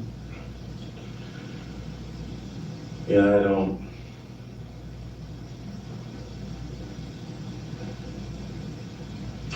When my dad got killed, I don't remember if it was Dad's dad that actually hit him. There was 3 of them. It was a terrible accident. My dad was driving, they were racing snowmobiles down Blue Road. My dad's belt blew. Snowmobile coming up behind him, because once the belt blows, no lights.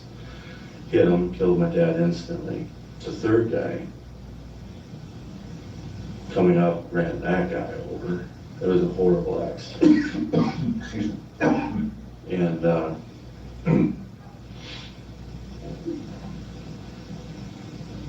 I don't even know who hit who.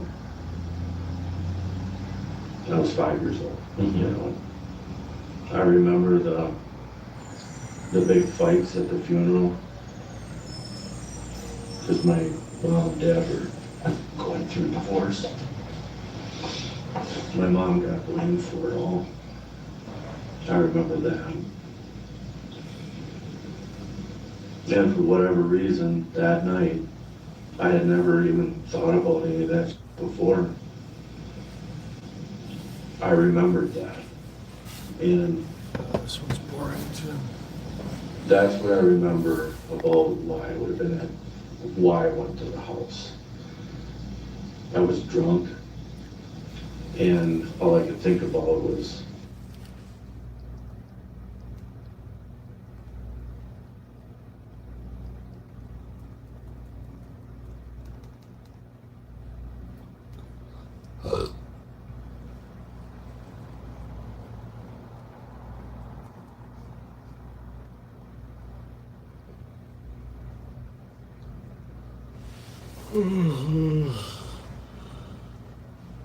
Something's wrong with my fucking dab rig.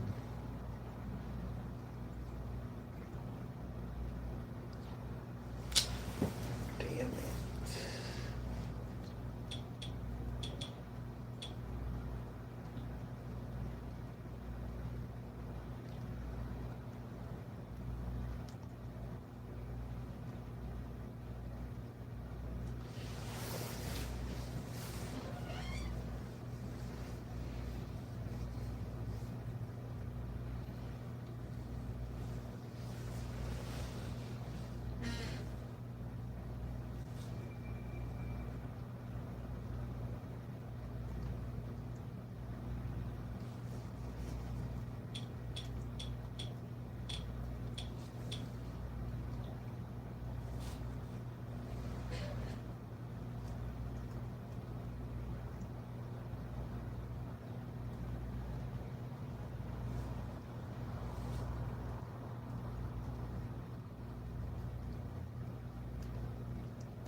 I feel like out of all the situations I've covered on the channel, this one absolutely got me.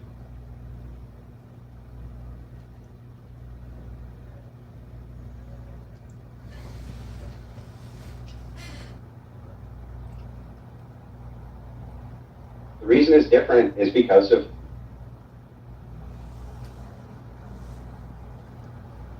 Bones of America.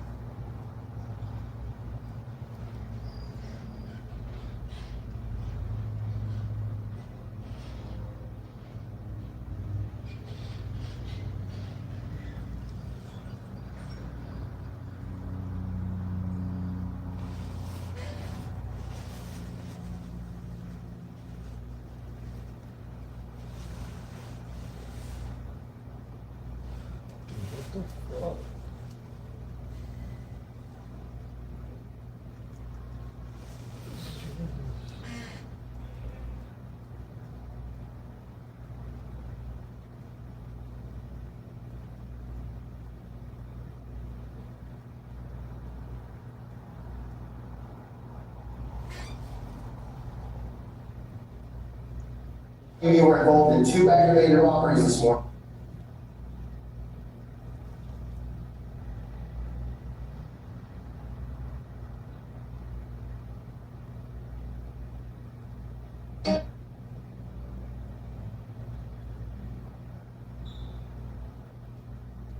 In a vacuum, this rhetoric is used to justify authoritarianism. Hang on, even if the rhetoric is used to justify authoritarianism, that still's not fascism. According to you, No. Modern day debate. Getting that from YouTube.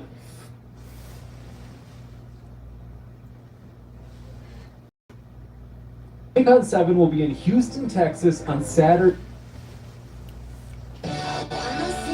Here's to the go-getters. And not just the ones in the gym, but everywhere. The birthday party What's bosses, everybody up to? the midnight marathoners, the hikers, the bikers, and the open micers. With 30 grams of protein and tons of delicious flavors, Premier Protein isn't just for those who get after fitness, it's for those who get after life. Premier Protein, go get them. And paying with Cash App Card feels pro, because you have rounders turned on. Give me 17 cents on Bitcoin. Icon 7 will be in Houston, Texas on Saturday, January 31st, 2026, and featuring some of your favorite debaters that you can come out and meet and see debating live, including David Wood, Daniel Pakikachu, Inspiring Philosophy, Mike Jones, and more. Check out the tickets right now in the description box. You don't want to miss it. We're expecting it to sell out. Grab your tickets now.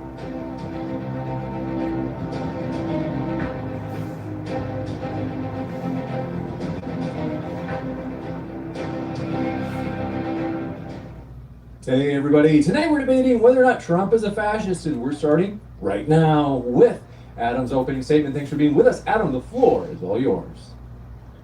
Yesterday, a man named Alex Preddy was executed in broad daylight. Federal agents dragged him off of a woman they had shoved to the ground while he tried to shield her from pepper spray. Alex was then pinned down by several officers as one began pistol whipping him and another removed his legally owned gun from its holster. He was then shot multiple times in the back and 5 more times as his body laid limp on the pavement. As this took place, one of the agents began clapping in celebration. When state authorities got a warrant to investigate, signed by a judge, federal officials still blocked them from the crime scene. Senior officials in the Trump administration have already labeled Alex an assassin and a terrorist who is, quote, brandishing a weapon. Meanwhile, the president has told us that only criminals carry guns on our streets, and the attorney general is offering to withdraw ICE from the state if it meets a set of demands, such as turning over its voter rolls.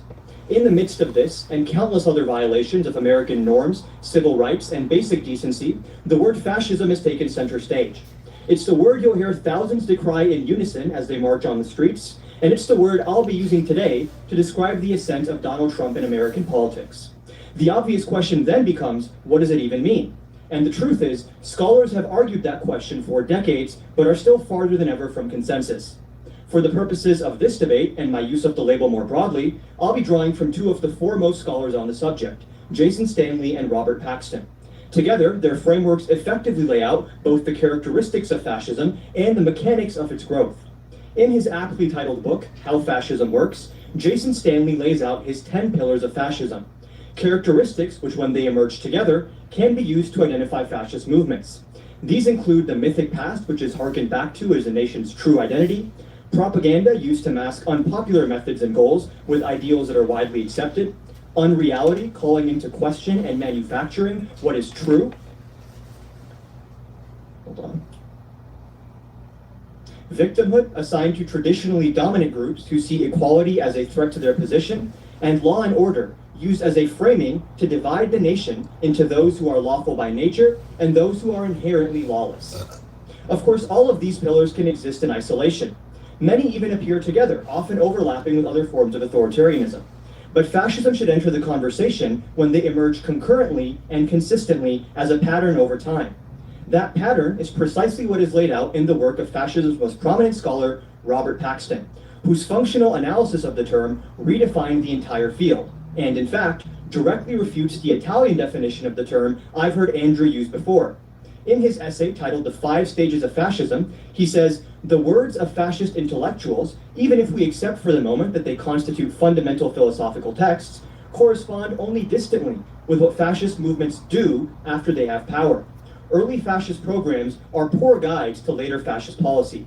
He goes on to argue that fascism isn't actually an ideology, rather it's a dynamic political process, based more in mobilizing passions than a formal doctrine.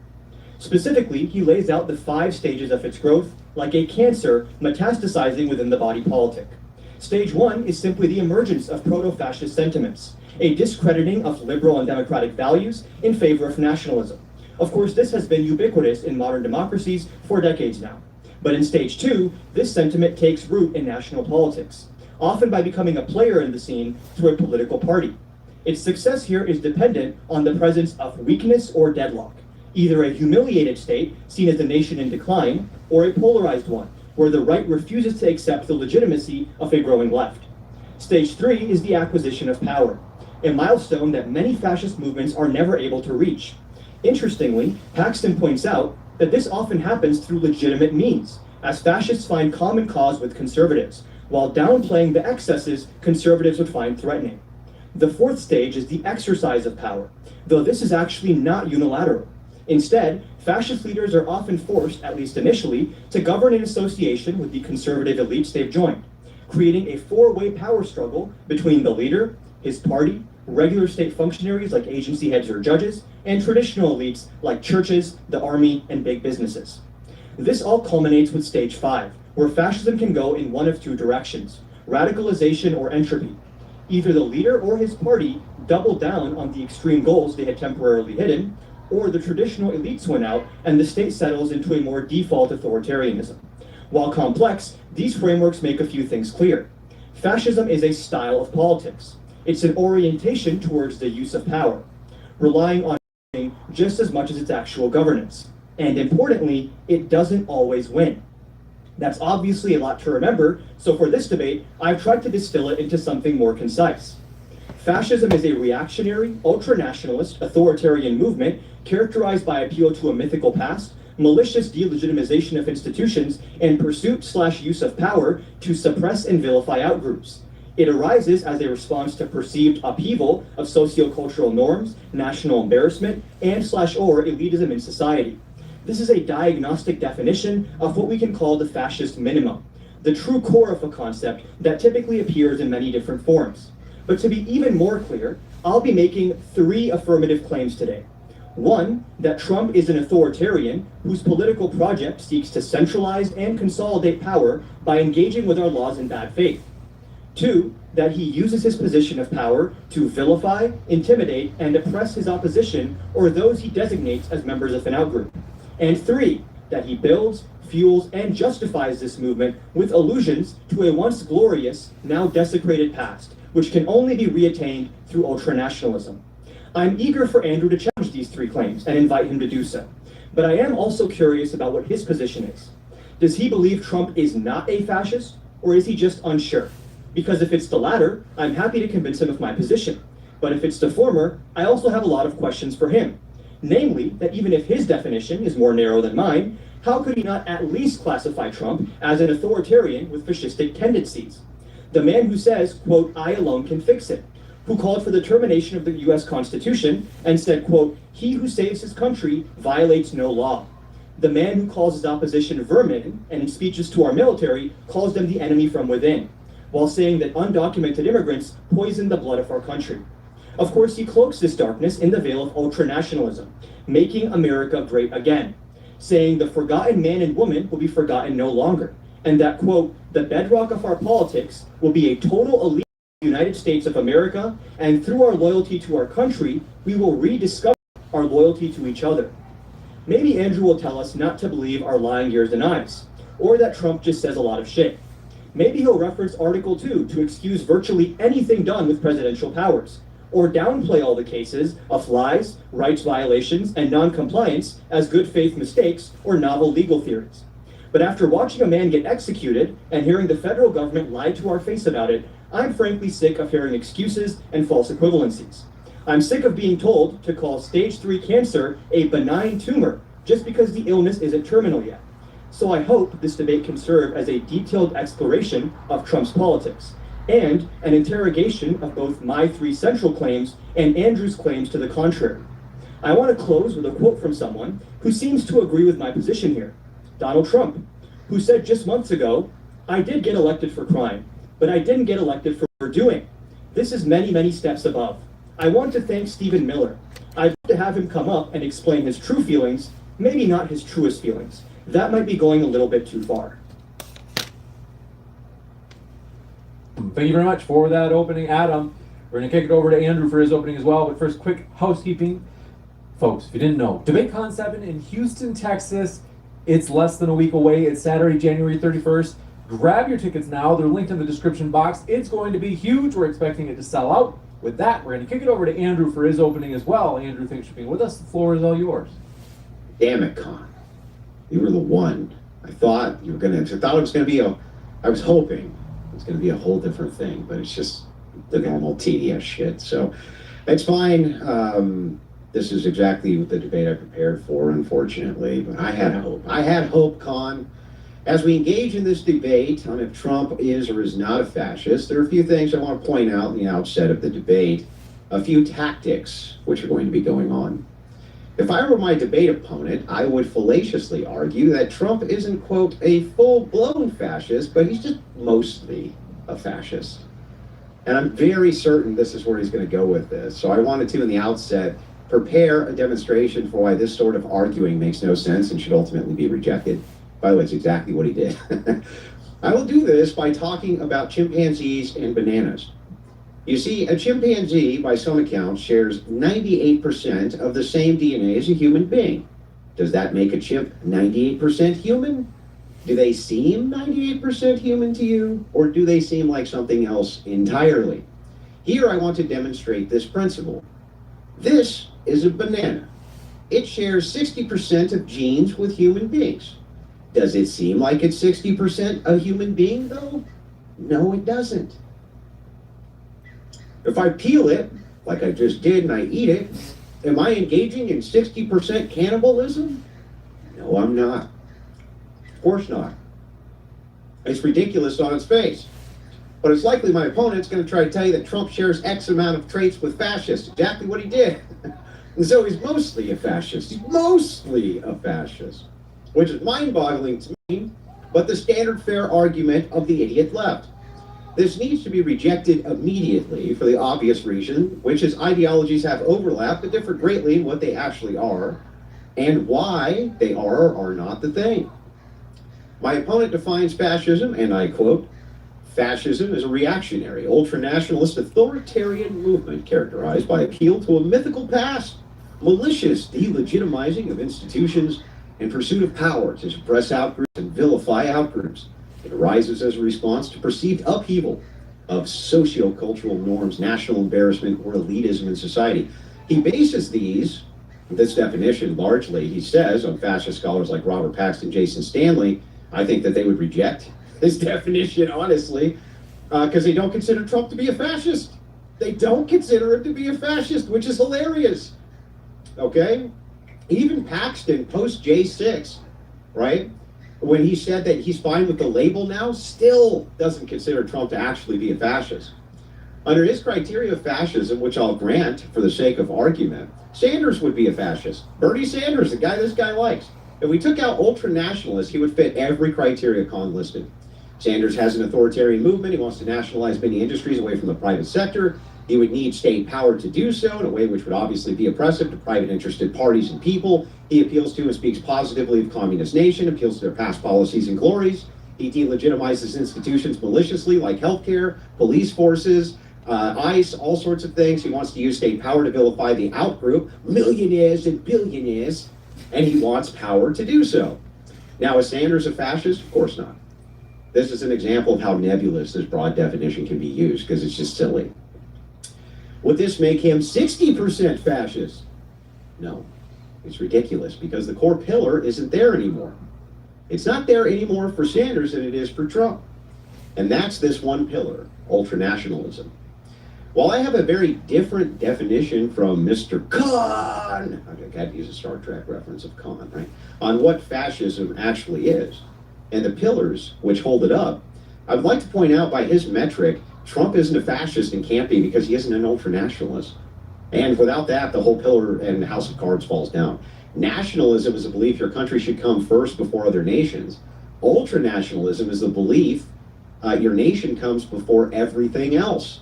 God, family, morals, job, interests. The state becomes the core of the ideology, and it is an ideology, not just a core of traits.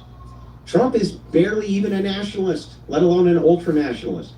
MAGA, his base of supporters, isn't asked or required to put Trump before God or family or other value systems they may hold. Not to mention, he has some pretty anti-nationalist policies like gold cards to buy citizenship for foreign nationals, or 600,000 imported Chinese students, or hundreds of thousands of Indians brought in for cheap labor, or any number of different anti-nationalist policies that I can point at. Tons of policies which Trump puts forward, and I could argue that they're barely nationalistic at all, but certainly isn't an ultra-nationalist, and without that pillar, he can't be a fascist. Now, I'm making a positive case here, to be fair, so is my opponent. I'm saying Trump is not a fascist, he's saying he is. So I want to be charitable there. This is not I get to stay on the fence and just pepper him about his definition. He gets to interrogate me as well. That's fair, right?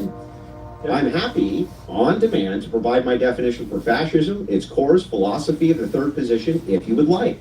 I spent a lot of time in my debate career arguing against the tenets of the third position, i.e. fascism. What it is, its philosophy, its originators like Giovanni Gentili, Mussolini, others, the ideas of corporatism and the fasci, what that represents and why it represents that. What's happening here in actuality is this. The left and progressives like my opponent, in general, they want to use morally infused language to demonize their opposition by comparing them to Nazis and fascists, which they think are synonyms. They want all of the horrors of fascism to be laid at the feet of their political opposition, even if the political opposition doesn't share the ideology. And if they don't share the ideology, they just come up with new ways to define the ideology so they can make them share it. It's not that Trump is a fascist, you see. It's that the Holocaust happened and Mustache Man has the same ideology as Trump. So he's like them. And his allies in Italy and the fascists did the same thing too. This is what gives them the perceived moral high ground in which to resist the evil fascists. And that's all this has ever been. Purely performative, all lies, which are going to totally fall apart when I put this to the question, watch. And with that, I'm happy to get into this. Now, I have each definition for semantic certainty that you could ever want. If you want ultranationalism, you want definitions for anything in my position, I've got them on hand. We're ready to go. I hope you got the same thing so that we can skip the semantics and get right to the meat of it, right? But yeah, I'm with that. I'm ready to get right into this. You got it. With that, we'll jump into the open dialogue. First, folks, if you didn't know, if you can't make it to DebateCon 7 this Saturday in Houston, Texas, you can watch it live from home. It's a perk for our Final Word channel membership tier. Check out those memberships right now by clicking the join button. And also, if you haven't yet, hit the like button, whether you're watching here or elsewhere. We're going to kick it into the open dialogue. And gentlemen, do I understand you guys are cool with debating each of your definitions in terms of does Trump fit the definition of? Well, each of our positions, my position would be that Trump is not a fascist. My opponent's is saying that he is a fascist. And so we'll be debating from both of those angles. I don't care if the front half of the debate is loaded against me or against you. It doesn't really matter. I think it's fair to pepper me about what I think fascism is, just like I'm about to pepper you with what you think fascism is.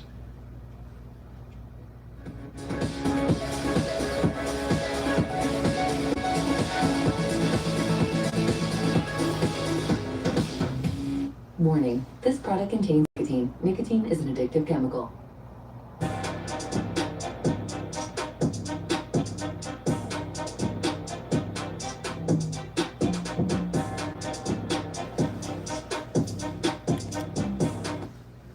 Sure. Okay. Either of you have a preference on whose definition we use first? Well, let's go with Khan's. He's the one who's making the positive claim that he is the thing, and then we can get into mine. Or we can, even as we go, you can ask me if you'd like. That's fine. I'm curious, Andrew. Can you just quickly share your broad-based definition of fascism that you'd use as like a shorthand? Yeah. So fascism is an ideology that proposes corporatist, palingenetic, and ultranationalist state. That's what fascism is. Okay. I just want to start off by addressing a few of the things you said in your opening statement. So yeah, hang on, real quick, because I want to get some semantics out of the way, if you don't mind, just to make sure that we got this right. Ultranationalism is defined by you. I would say that ultranationalism frames greatness of nations as a zero-sum game, where a nation's glory is derived from dominating other countries. I have a quote here from those original fascists. I want to see if you will agree to this. Ultranationalists, from their view, all within the state, nothing outside the state, nothing against the state. Is this an ideological thing or a descriptive thing? Yeah, of course it's ideological. My definition of fascism isn't even ideological, so I would reject that off. Oh, okay. Well, okay. How's it not ideological? Like I said, it's a socio-political phenomenon. That is how Robert Paxton and Jason Stanley describe it. And just to quickly clarify here, it's not just how they describe it. Hold on. They both call Trump a fascist. Robert Paxton says he doesn't use the word fascist because he finds it's basically colloquially lost all meaning. But after January 6th, Robert Paxton did say that Trump now meets the characteristics of fascism, and Jason Stanley has been saying the same for years. No, well, first of all, Stanley's a political hack. Paxton is serious. Of course you're going to say that. No, so hang on, Paxton is serious. He's not a political hack. Like, that guy is an actual, like, he has studied fascism. There's no ifs, ands, or buts. Stanley, yeah, he's a political hack. He's a leftist, come on, man. Paxton, though, he's more politically neutral. But you're basically operating off Paxton anyway, not really Stanley, at least by the definition that you're giving. Paxton himself did not actually say this. You're making this up. Here's what actually happened. Paxton has been saying for years that Trump does not fall under the criteria of being a fascist. Post J6, he said he was fine with him being labeled that. He was very careful with his words, though. He didn't actually say there's anything new here which makes Trump fall under this label. Only that he was fine now with the label. It had some utility use. Did you not read his Newsweek article? I did. Well, not his Newsweek. It wasn't Newsweek. He wrote a piece in Newsweek after January 6th where he said, I'm now calling Trump a fascist. Well, hang on. Let me pull the article up here. Sure. 1 second. We'll make sure that we have it correct. But yeah, that was my interpretation from it because of the very first line. Read the very first 2 lines. It's all vibes and feelings, bro. Just read it. Read it out loud. Of what? Read the first 2 lines of the article that you're referencing. Sure, let me pull it up. Yep, pull it up.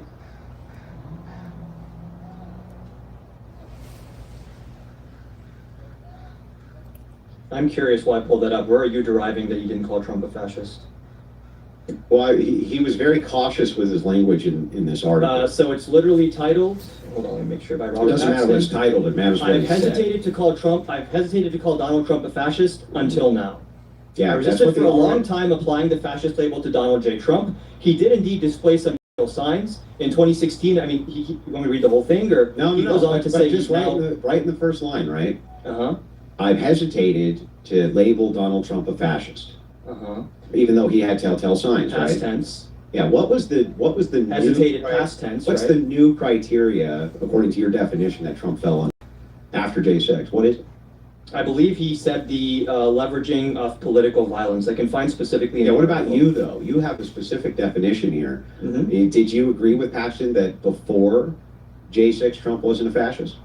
I would think that Trump was probably in stages 2 or 3 of fascism prior to January 6th, and I think after that we started arriving between stages 3 and 4. So he was at at a certain percentage. It's not percentage. Back to the argument from banana. It's a cute analogy, but the biology of a fruit is not analogous to a political Donald movement. Trump hasn't met any of the stages of fascism. What stages? According to the historic definition of fascism, what stages are you talking about? The ones that I read in my opening statement? Yeah, fascism was response to socialism. That's what it's a response to. It's a third position. It's a third position. You're describing one iteration of fascism. No, that's the only iteration of it. Show me where else. According to you, but name another fascist nation besides This isn't even Mussolini's settled in Italy. academic circles. Well, then I don't want to hear you say it is. I'm not. I'm giving Great. you my definition, which And I I'm think is telling you based your on scholars definition- who are better. Your definition and is. you're being pedantic about I'm it. using the core arguments from the architects who made fascism. And I just what told you're doing you is why saying, Robert here's- Paxton said that's dumb to Here's do. what you're doing. You're saying, I'm using the interpretation of other people for the source material. I'm saying, I read the fucking source material. You clearly didn't, though. I clearly did. What do you want to know about You literally actual claimed that Robert originating Paxton does fascism? not think Donald Trump's a fascist. He doesn't. There's no new criteria added. Literally, it's not about new criteria. It's about Trump's behavior changing such that he now You said falls that under he's a now definition. fine with the label. That's it.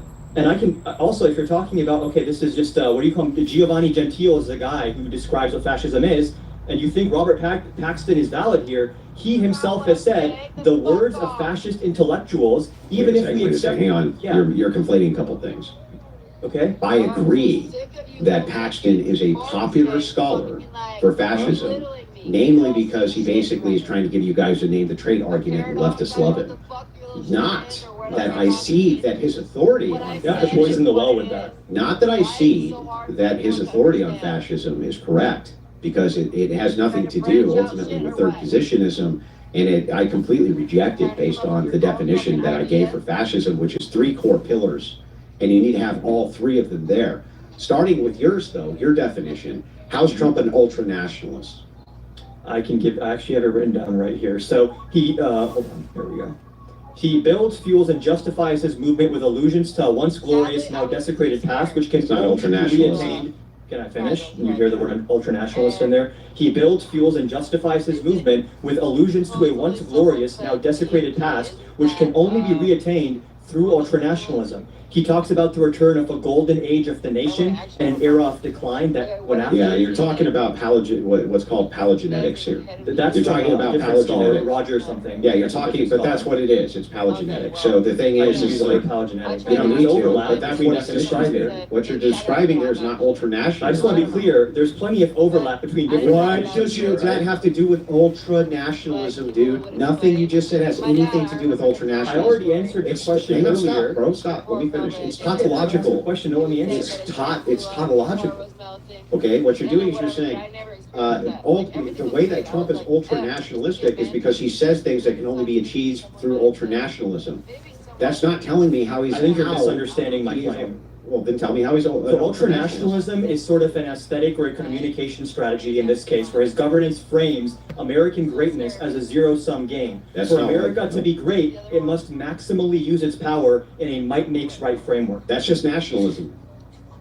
How would you distinguish? When does it I become already ultra? told you, but I'll tell you again. When does it become ultra? Right? Where's the line for you? I'll tell you exactly where the line comes in. Yeah. When it becomes that all loyalty is to the state, that's ultra-nationalism. When everything goes all within the state, nothing outside the state, nothing against the state, the whole point of fascism was to utilize ultra-nationalism, loyalty to the state, to introduce corporatism. It couldn't work without So ultra-nationalism. do you think Hang on, ultranationalism? Hang on.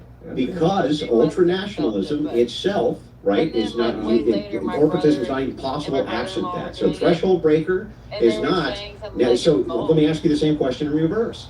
When does ultra-nationalism become just regular nationalism? I mean, it's obviously a blurry line. There's not going to be So you one don't moment know. where like, oh, now all of a sudden it's So no. you You can don't talk know. about specific examples that would illustrate where the line is. I don't know if you want me to give you a one-sentence summary of a topic that scholars have been debating for decades. You Well, want me hang to on, here for you can't say to me, Andrew, where's the threshold breaker? And I give it to you. And I ask you the same question reverse, where's your threshold breaker? No, because Ron? you're the one who took issue with the I don't threshold. know. I didn't say anything about thresholds. You're the one who took issue with it. You did. You said ultra-national. You asked specifically this question. When does nationalism become ultra-nationalism? I Yes, gave you and the why exact did I ask criteria. that question? I get it because you Why haven't ask told that me what question? ultranationalism No, because you is. said Trump. That's nationalism, not ultranationalism. Yeah, that's nationalism, correct. To so you. what's the difference? Well, Hold on, how is hold it? on. What's the difference I between just have nationalism and ultranationalism? Maybe we're talking about different things here. Do you think ultranationalism cannot be a rhetorical strategy? It's just an ideology? Yes. So it can't be a rhetorical strategy. Well, I mean, you can allude anything to be a rhetorical strategy. Okay, so when I'm talking about fascism, I'm talking about number one, how it behaves, and number two, how it presents itself. Yeah, but that doesn't mean it is the thing. And that is where ultranationalism comes into it. Just like the mythic past he describes, I don't believe there was actually a mythic past, Andrew. So what's ultranationalism? What is it? What is it? I already told you. Yeah, It frames American greatness as a zero-sum game. For America to be great, it must maximally use its power in a might-makes-right framework. And what's That is how it's between framed. that and nationalism? It's not a zero-sum game necessarily. It So doesn't what's the take things from that difference? extreme. Is there a difference or not? Zero-sum game?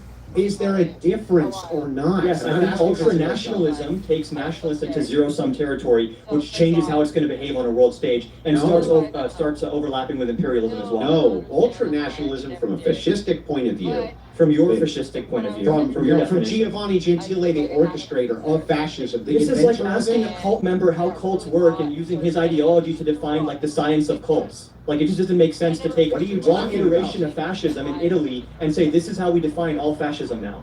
Like why No, can't no, we have no, a no, no, no. diagnostic framework? Ultranationalism has to be distinct from nationalism somehow. When you say the things that you just said can be attributed to nationalism, here's why, and not ultranationalism. Let's look at the distinctions here. When you say you're a nationalist, you're putting your nation before other nations. That is a zero-sum game. Not necessarily, no. Most of the time, it's a zero-sum game. The idea here is if it's good for me, right? I'm going to do. If there's two choices presented to me, this one will be good for you and me. No, or this one over ultranationalism stop, bro. Or this one over here will be much better for me than you, right? Then you take that one. That's usually nation first. Ultranationalism threshold delineator here is that the state itself becomes a body, and that's where the allegiance and loyalty must That's the always lie, ideology. is to the state. That's the ideology. From the people's perspective, that's what actual ultranationalism is. You're talking about just nationalism, the idea of putting your nation above others. So what? Putting Yeah, your it's nation above nationalist, others okay. is different than saying that every instance of another nation being great is somehow subtracting from the finite amount of greatness that exists, and America must seize this greatness. If someone else is doing well, it must mean we've been ripped off as a country. Oh, That is is that one step right? above just So nationalism. let me ask you this. When you say it's fundamentally un-American, which you say all the time, what does that mean? When did I say you, it's fundamentally un-American? When you say things are fundamentally un-American, this is did I an say that? un-American thing. When did I say that? Mr. I don't remember the exact debate, but you did say that sounds un-American. Oh, you're saying at some point in the past, okay. Yeah, that's un-American. What does that mean? It When you depends say on the it's context. un-American. It depends on the context in which I said it. I'm Well, are probably you- alluding to like liberal democratic values of the So Constitution. you're alluding to some Probably. like previous time when you think things were more American? No, I'm alluding to values. So ideology. Values, I mean, ideology can be kind of like a formalization of values, but I don't they're not necessarily synonymous. I think they are. I don't know how you get to values without ideology. Okay, you can just have them as like a sort of like a, what do you call it? Like the premise of what you believe. You can just have. I have values. in I have general. values. What's the framework for them? Do you have to be ideological to have values? Yeah, I think you do.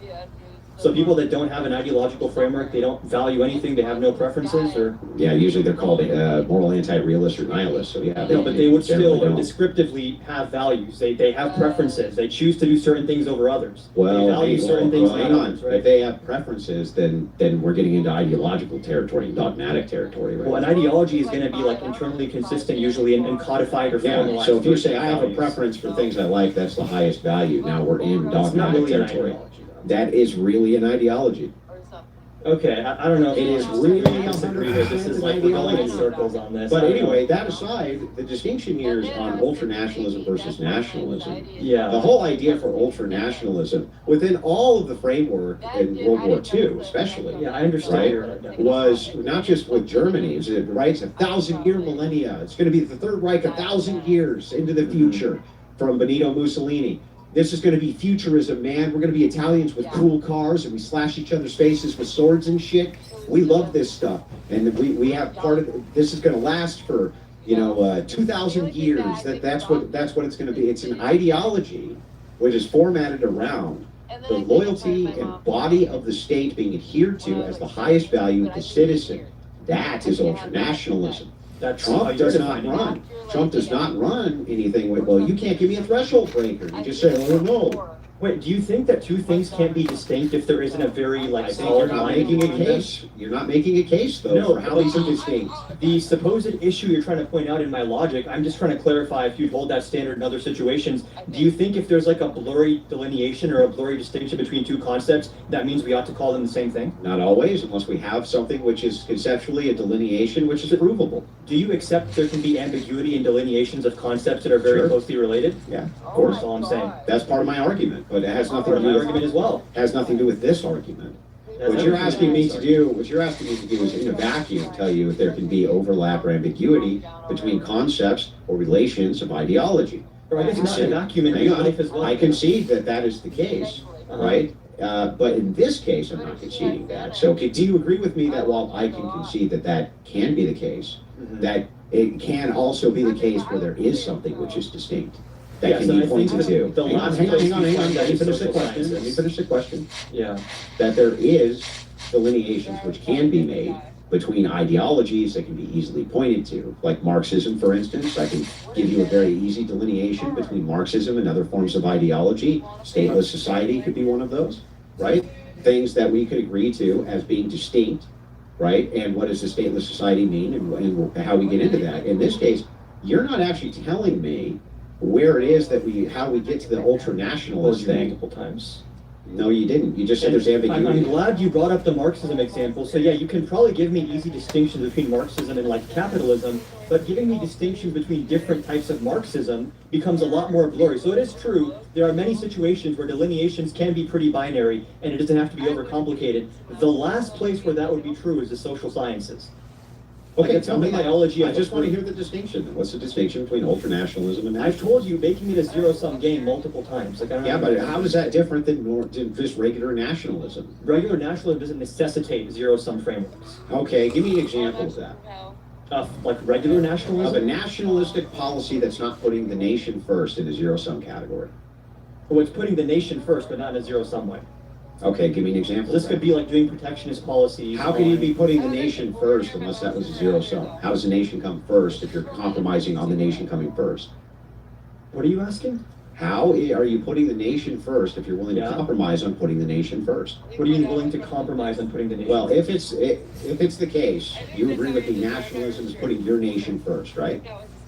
It's kind of a short definition, but okay. Yes? So I if guess. that's the case, how do you put your nation first if you're willing at the same time to not put your nation first? If you're willing at the same time... Unrelated to what I've said. No, it's completely related. How can you How is it put... related? How can you put your nation first? Because you're saying that nationalism is nation first, but it's not zero sum. I'm arguing that it has to be zero sum or it can't be nation first. That's the zero sum. The nation comes first. Zero sum meaning that if the nation's doing well, that means that other countries have to be doing worse in proportion to how much better the nation's That's doing. not. Well, wait. That's what zero sum is. Wait a second. It's also zero sum to say your nation comes first. That's a zero sum categorical statement, right? It doesn't have to be zero sum. Why? Then how can Your you, nation you can always, be first, while other does your nations are also nation doing very always, well. but does your nation always come Hold on, first? you understand that, like, even people that believe in, like, multilateralism and, like Sure. cooperation internationally, they can also... Does your nation always come first? What are you even talking about? In nationalism, are you always putting your nation first? Yeah, broadly speaking, yes. Are you uncompromising in putting your nation always first? It depends on what we're talking about in the specific iteration of it, because you're defining it as an Well, then you're ideology. not. Then it's No, P and because not P. the It's a issue philosophical is- contradiction. The issue is you're trying to debate me on the ideology of ultranationalism, and then I'm defending the rhetorical strategy of ultranationalism. I don't know. This is not a great pivot for you. No, it's what Is I've been it- saying since the is it beginning the of the debate. case? Yeah, but it's incoherent. This is incoherent. It's P You're and not making it P. incoherent by going in circles and It's asking P questions. and not P. Well, because what you just said is incoherent. If it's P and not P, so the idea here, Andrew, nationalism means you always put the nation first. Always, right? Right? Yeah, but then the question is, what does putting the nation first mean? Okay, hang on. if you're always putting the nation first, then it's already zero sum because it's an always statement. Wait, what do you think zero sum means? Means no compromise, no negotiation, no nothing, right? No, That's zero sum means there's like a finite amount in the pie, and that if someone's getting more of the pie, that necessarily means that someone else cannot get more of it, right? So if America's doing better, yeah. Hey, hang on. Let's back up. Uh-huh. Do you think that let's just make sure that we got this right. A zero sum game. What are we referencing there? I'm referencing a situation where one person doing better necessarily means that someone else has to do worse. Okay, and so the nation, the United States, always, to put it first, needs to be the one that's always doing best, right? Because we're putting it first. Doesn't mean zero then sum. It's zero sum. You're making an always statement that we always, even at the expense of other nations, So you're must be saying doing best. it's not possible for the nation to be put first and for other countries to also be doing very well, but just not in Hang on. first? Here's the problem with this, right? I can concede this point, but you still have to concede mine. What's your point? So the thing is, like, sure, you can say that the United States can do well, and you can also do well. But when we're talking about the uncompromising position, is that the United States is always going to be first in this, right? That's uncompromising In rhetoric. no matter what, not just in rhetoric, in action. In how I'm using it, it's uncompromising in rhetoric. And again, okay, now you're going to United pivot again? States- So not in People action? can rewind the debate. I've been saying that it's a rhetorical strategy since you asked me first about ultranationalism. So if people think that's a pivot, they can just rewind like a few minutes back. Andrew, it's pretty simple here. So Someone can fascism be- is hold on, rhetorical. let me just quickly address that. It's a mix of rhetorical strategies and behaviors. I don't know how many times I have to repeat that, but again, ultranationalism, I'm referring to here as a rhetorical strategy that is used as the justification for the authoritarianism and the vilification. Yeah, It's but the that fuel doesn't for the get us. machine.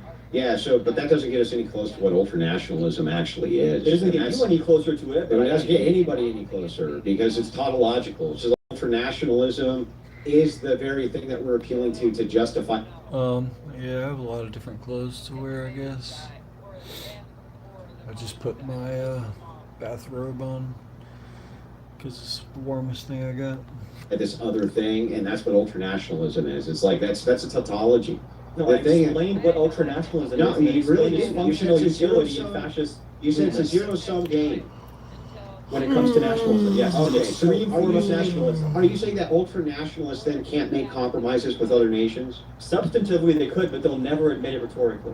Okay, wait a second. So As I've been Benito Mussolini and the fascists would never admit that they compromise with any other nation.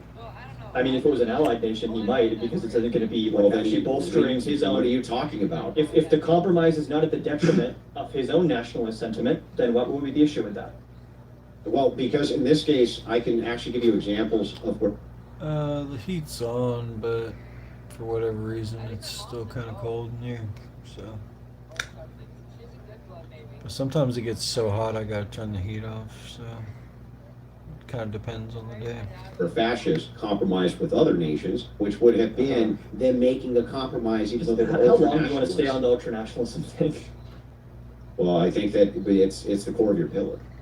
It's not, I gave you my pre-affirmative claims and invited you to Yeah, I challenge know, but each you one. also gave me a definition, didn't you? Right, and then I condensed that definition into 3 affirmative claims for the Yeah, purposes but- of this debate. But I'm saying that well, hang on, the 3 affirmative claims don't have anything to do with fascism, they have to do with authoritarianism. Nope. Okay, let's start with claim 1. Sure, do you want me to read all 3, or do you want to just read Read them all 3. Okay. The first claim is Trump is an authoritarian whose political project seeks to centralize and consolidate power by engaging with our laws in bad faith. Sure, I can see the point. 2, he uses his position of power to vilify, intimidate, and oppress his opposition and those he designates as member of outgroups. I see the point. 3, he builds, fuels, and justifies this movement with allusions to a once glorious, now desecrated past, which can only be reattained through ultranationalism. I see that point too. Cool. Thanks for having us, James. Yeah. That's pretty not me much. ceding to fascism. Well, you're ceding that, by my definition, Trump is a fascist. No, because your definition has of a key word here, which is not in any of those 3 pillars. Ultra-nationalist. I just said that was And in the third pillar. here's the problem. Was it the end of the No, third you pillar? said he appeals. You're saying he appeals to some like rhetorical ultra-nationalism or something. Yes. That's not nationalism. To you, it's not. No, it's just not. I don't need any mods right now. Okay, cool. It's just objectively not ultranationalism. Even if I concede all three of these points, it doesn't demonstrate Trump's a fascist. Why not? Because the metrics for ultranationalism are not in If I need one, I'll let you know. place. None of it. Because you're using All a different other definition of ultranationalism No, than because I'm I'm using with the my definition of ultranationalism. So is there like a consensus From the of what fascist, ultranationalism yes, means? yes, there's a consensus of ultranationalism versus nationalism. Who's That's the one consensus thing. between?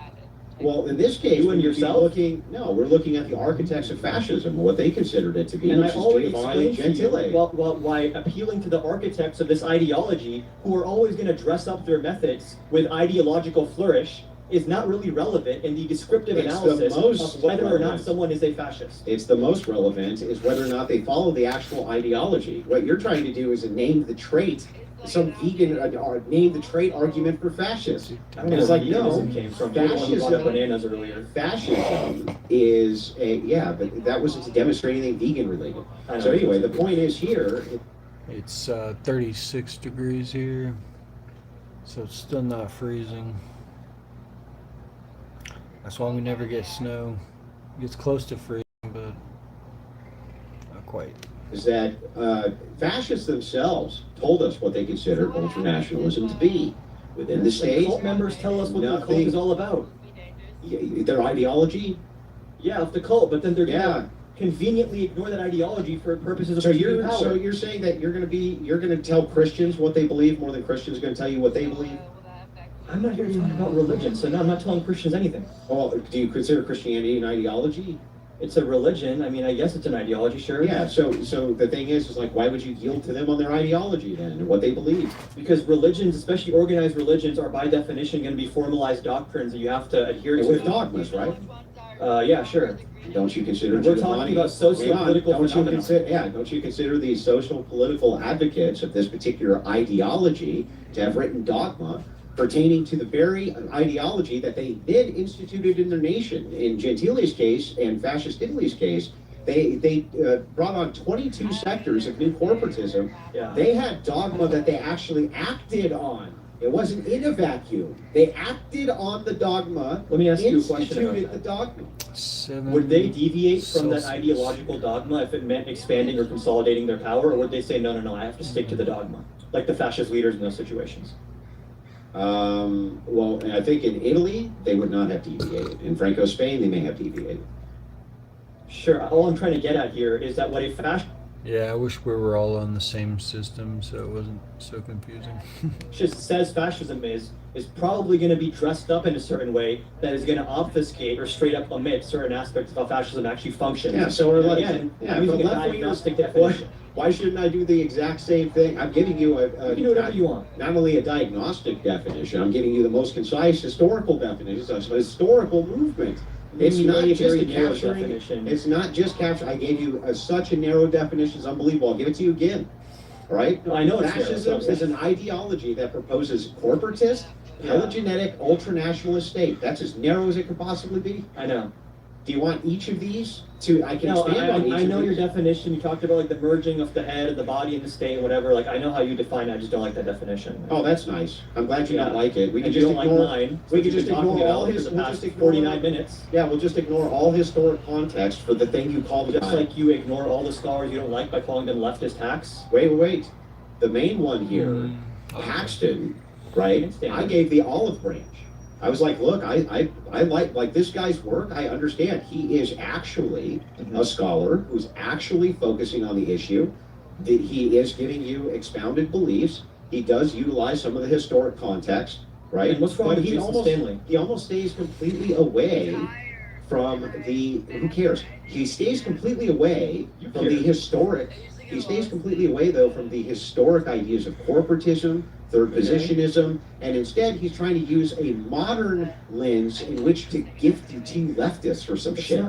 He stays completely away from a lot of that, which is why so many people disagree with Paxton. Third positionists, and Paxton by disagrees the way, with many people. we have modern third positionists right now who are advocating for their positions. We've got Keith Woods.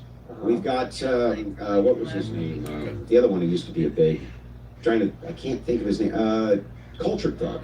He ran a third positionist thing for a long time. I wish I was in Florida. I could. 59 degrees is sound pretty cold That gained a lot of steam. compared to what it should be. There's lots of third positionists actually who we can appeal to tell us what the third position is, right? And what it is that the foundational philosophy is, this and that. All what you're trying to do is use morally ambiguous language in order to call your opposition that thing. But you're not actually creating a claim. You're not creative. Yeah. Well, wait, prescriptive or descriptive? I'm saying the claim I'm making is descriptive that Donald Trump is a fascist. You can say the idea that fascism is good. Okay, well here's the thing. I'm going to make the descriptive claim that fascism is both historic, it's a historic movement, and historic movements deserve historic definitions, and they just deserve to have their historicity brought into play when it comes to you defining them in a modern sense so that you can understand what this ideology actually is, and that you are completely bereft of that in your definition or even in explaining yourself here. I don't want you to pivot from the Jason Stanley thing. Like, why do you think that he is like... It's irrelevant and tangential. No, it's relevant because you are the one who impugned his credibility. Okay, now he's great. I'll just say he's great. Okay, cool. Okay, anything else? No. So, okay, great. So anyway, it's tangential, it's irrelevant. That was the pivot. So back to this. Okay, that's kind of slimy. When we're talking about historic, when we're talking about, you're the one who made the pivot. When we're talking about historic historic movements, they have historic definitions. Feminism does. Christianity has historic definitions. All ideology, communism has historical definitions. All of these things have historic definitions which are laid in to what they actually are. For some reason, you want us to believe we should just ignore that for fascism. I don't want anyone to believe anything. I'm defending my position. If you think I'm wrong, I don't know what I'm supposed to do about that. If you want to be pedantic about what ultranationalism means and ignore every single point I make, that's your right to do. I am curious, when you conceded to my 3 affirmative claims, was that like a sarcastic, like, okay, liberal, whatever you say? No, I'm pointing out that even if I cede all these claims... But do you cede them? It wouldn't demonstrate that. Well, let's go through them one at a time. Sure, you're going to start number 1. Trump is an authoritarian whose political project seeks to centralize and consolidate power by engaging with our laws in bad faith. Yeah, I'll cede that claim. You actually fully agree with me on that? No, I didn't say I fully agree with you. I just said I'll cede the claim. Whether I agree with you or not is tangential to the debate. Well, I'm curious. Do you agree with me? I don't care what you're curious about. It's tangential to the debate. Well, it seems pretty relevant. I don't care what you're... No, it's not relevant. If I agree or don't agree, what's relevant is... My affirmative claim as to why Trump is a fascist is not relevant to the debate. No, wait. Okay. That claim is relevant to the debate. Whether I agree with that claim is not. And you don't want to share with anyone whether or not you agree with that claim. Why would that have anything to do with this debate? Because then we could discuss substantively what Trump no, has you done. want to get into policies. Next time, ask for I want to get into debate. Trump because if you read the description of the debate, is Trump a fascist? Yeah, now, what is fascism? Here's the thing. I'm ceding every one of these points, hypothetically, and still demonstrating he's not. Okay, so you think that even if we use the claim number 1, Trump is an authoritarian whose political project seeks to centralize and consolidate power by engaging with our laws in bad faith. Yeah, that's not fascistic. In conjunction with my other 2 claims, it's not fascistic? So we'll start with claim 1. That's not fascistic. So claim 2. You have to be all 3 together. Okay, go to claim 2. This is like pointing at a brick and saying, it's not a house. Well, you said a house has bricks. Okay, I'm going to go through them one at a time and tell you if they're fascistic or not, and then we'll take the totality of it. Go ahead. Okay. Trump is an authoritarian whose political project seeks to centralize and consolidate power by engaging with our laws in bad faith. He uses his position of power to vilify, intimidate, and oppress his opposition and those he designates as members of outgroups. And he builds, fuels, and justifies this movement with allusions to a once glorious, now desecrated past, which can only be reattained through ultranationalism. Well, wait a second. Can only be attained with ultranationalism. Reattained, yeah. Reattained. Okay. So Trump is saying that he wants everybody to be the body of the state. No, he's saying that we have to put America first to re-achieve American glory. That just sounds like nationalism to me. Okay, sounds like ultranationalism when you look at the actual extent to which he employs this propaganda technique, and when you combine it, when you combine it with the fact that it's not in a vacuum, this rhetoric is used to justify authoritarianism. Well, if he was just saying it and then doing even if the rhetoric is different question. Hang on, even if the rhetoric is used to justify authoritarianism, that still's not fascism. According to you, I guess. No, I mean according to all of the according to all of the history around how long do you want to do this? And not only that, according to your own don't be a snarky little fuck. You took the debate. Suffer. So back to this. I am. Back to this. It's more funny than suffering. I just like the thing is like Trump at all. We are talking about if Trump's a fascist. No, but what's the things that debate? Trump has done. Not I'm not again, here. I'm here to talk about if Trump's a fascist. I want to clarify with James. The debate prompt is not what is fascism. Is Trump a fascist? Yeah, that's right.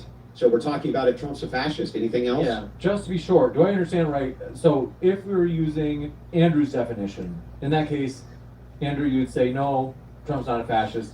By Andrew's definition, I would also say Trump's not a fascist. I wouldn't use his definition. Okay. Right. And then, You're just going to use a made-up, non-historical definition. using Adam's definition, where would you guys go plan? I would still say he's not a fascist because of the ultranationalism. This is the critique. No. You're not actually using my definition when you say that. You're projecting your own definition of this, like the subparts of the overall definition into my definition. So you keep saying my definition doesn't work because ultranationalism, but in my definition, I've explained what ultranationalism actually means, which is a rhetorical strategy. Yeah, but it doesn't mean to that. justify power grabs. That's not what ultranationalism is. If you were to accept that ultranationalism in this context is a justification or a premise used for power grabs, then would Trump be a fascist? Ultranationalism is not defined by rhetoric.